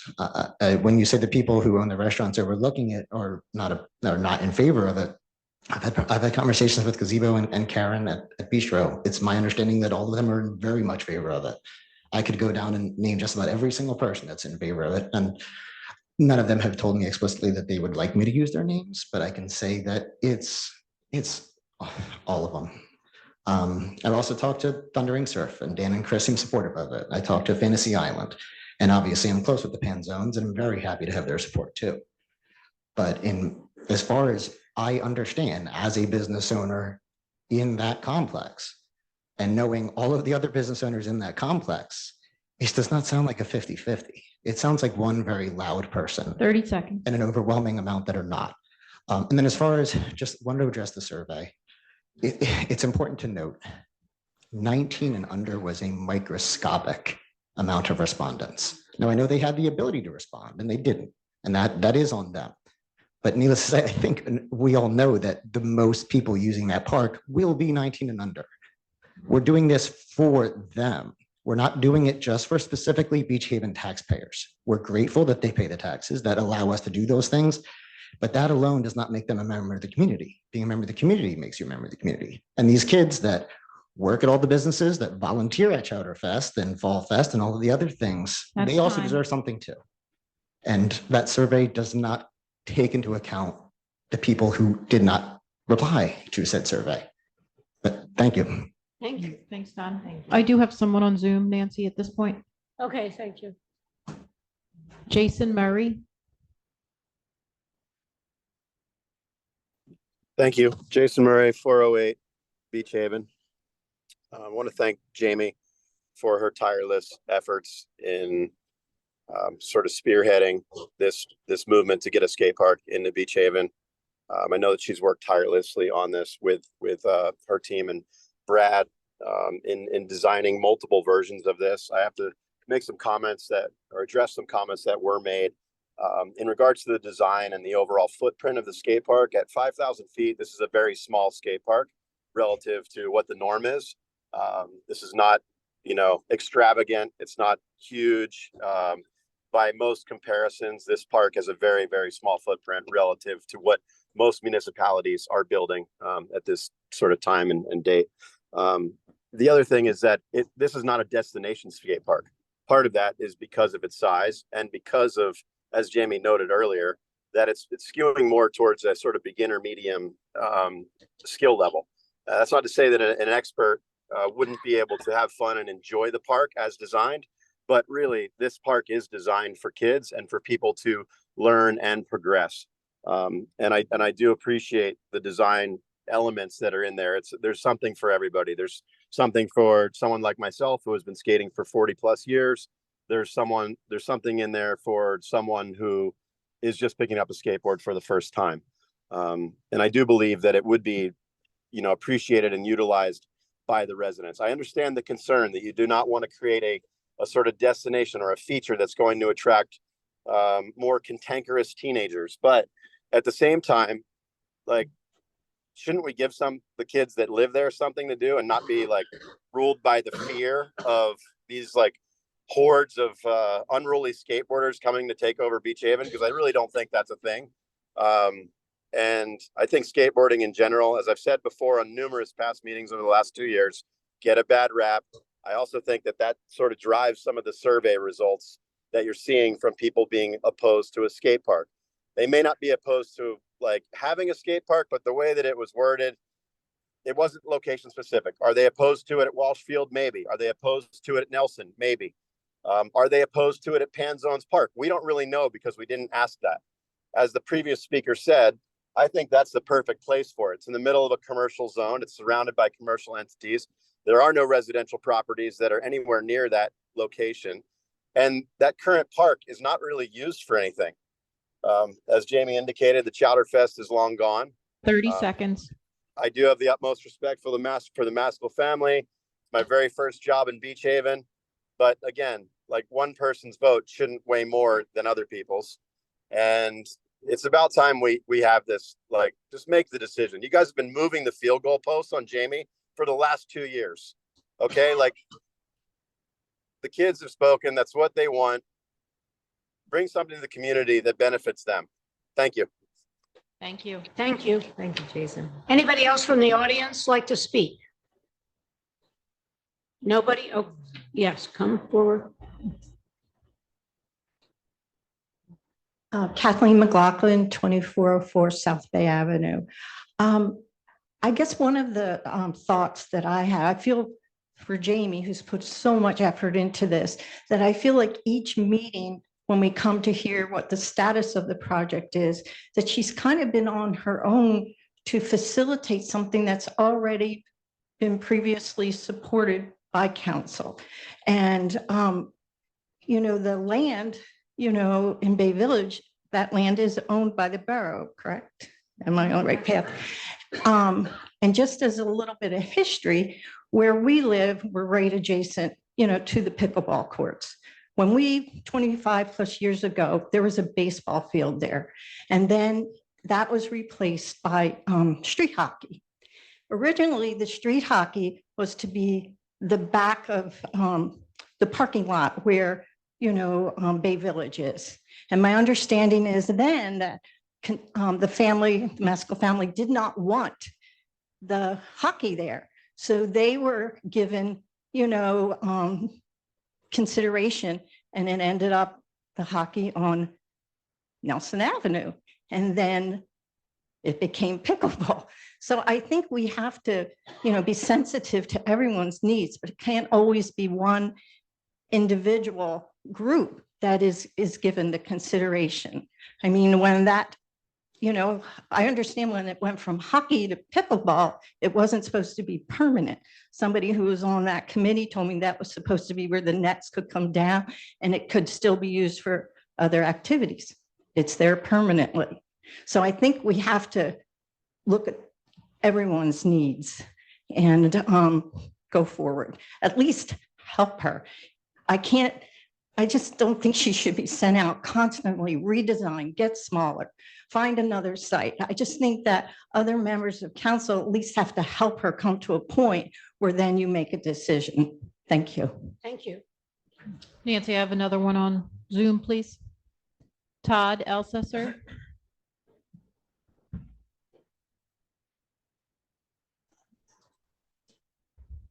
You got me now? There Sorry. you go. Todd Elsasser. I manage Pan Zones. I've had conversations about this skate park probably far too many times. We as a family are not opposed to it over there on the park. Kind of feel like it may be a little underutilized. Not necessary that it needs to be a skate park, but I think that field should be utilized in a better way. I've also run Chowderfest for far too many years. Also, this past year I was on the Hunger Foundation side, which we were able to raise $100,000 for 10 food banks, which we donated last week. So as far as Chowderfest is concerned, it's very hard for us to know the future. We're at a stalemate right now, to be honest, with the chamber, trying to see how that moves forward. Do we want to use the field again? Again, that's up in the air. There's mixed emotions on that because of the expense associated with it. This past year, we used the town's lot and Masenko's lot behind Thundering Surf, which was really nice. It worked out really well for us. So I would be opposed to putting anything over there that would limit our use of that area. I've had 100 conversations with JB about this. I talked to Mr. Maskell about it today. I totally understand their feeling on it. I don't disagree with them, but I also think that field should be used for something other than what it's used for now. Again, I'm really just here to say, to make a decision on that field for a 2-day event that doesn't necessarily have a secure future. I don't know. I don't know if I can make that call. So thank you. Thank you. Anybody else? That's fair. Nobody? Okay, I am closing the floor to public comment. And I guess we have another. Do we want to do final remarks so that when we come back Before in? we go to. Can we get the resolution adopted Right, first? Yes. Resolution 209, authorizing an executive session to discuss ongoing litigation, Beach Haven Auto versus Borough of Beach Haven. I anticipate the closed session to last approximately 45 minutes. No formal action will be taken during the closed session or when we return to the public session either. Do I have a motion to approve 209? So moved. Second. All in favor? Yes. Any opposed? Thank you. So Go we will ahead. now have final remarks by council since we'll be going into closed session. Who wants to start? Colleen, you want to start? I always start. I know. Well, Mike, you start. Okay. Start, let Mike. So we have effectively merged the databases with the old sewer authority and are now in our finance department, the other side of the coin on this whole project. We'll be sending out the bills this quarter. You'll get a single bill with water and sewer on it. And you will be paying them here at the Borough Hall. The office of the old sewer authority down on Nelson is closed and will not reopen. Very soon, you'll be able to do paperless billing. You'll be able to sign up for ACH transactions. And that's what's going on there. As far as the pumping stations are concerned, we're making very, very good progress on that. The electric meters were all installed. The pumps are being installed in the pits. I believe it's going to be early November. The manufacturers of the pumps have to come down to supervise the startup with the contractor and our engineer and our public works department. So I do believe that in very short order, those pumps will be up and running. Thank you. Jamie, do you have any comments? Do I have any comments? This has been a really tough week. First, the Phillies lost. Then my skate park gets squashed again. But hopefully one day there'll be a council here that will support that moving forward and support the kids in this town. I missed my daughter's soccer game tonight. She scored the winning goal. That's what I give up for being here tonight. It's the only goal she scored this season, but it was the winning goal. She doesn't even play offense. She was a defender. So that's what we give up to be here. We give up time with our family because this community really means something to us. So I just would really like the council to consider the remarks that Donnie made and that Jason made about one person really making the decision for you about the location of a skate park. That's all I have to say. Thank you. Kitty? Well, I have to comment that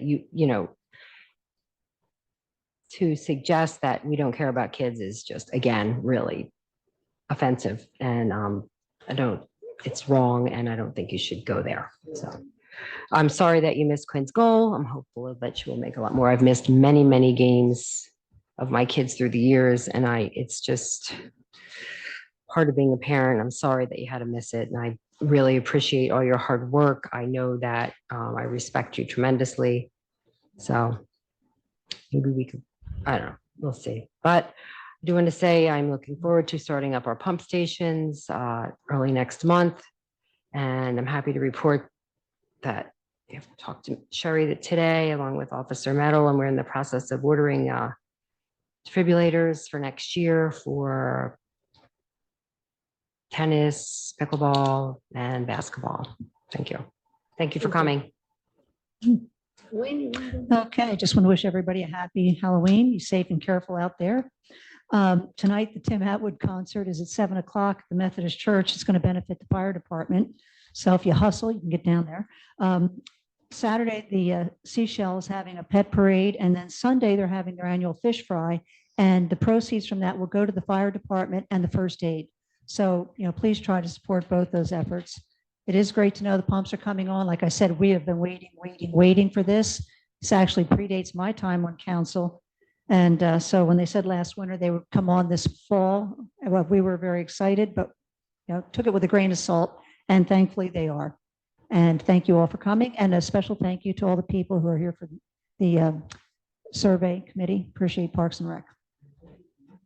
Thank you. I really don't have much to say. I again would like to thank Sally and Kitty for all the hard work they did with the survey. I appreciate everybody coming out, and have a great Halloween. And there is the school Halloween parade is on Friday, and that's always fun to watch. So if you want to go out and watch the kids in their costumes, it's Friday evening. Thank you. And now we go into closed session. Yes. All right, we are we are reconvening the public meeting. It is 7:08 p.m. Want to ask for a motion? Do I have a motion? I will make a motion to adjourn. Thank you. Second. All right, thank you, guys. Meeting adjourned. Good job. I think you need a second.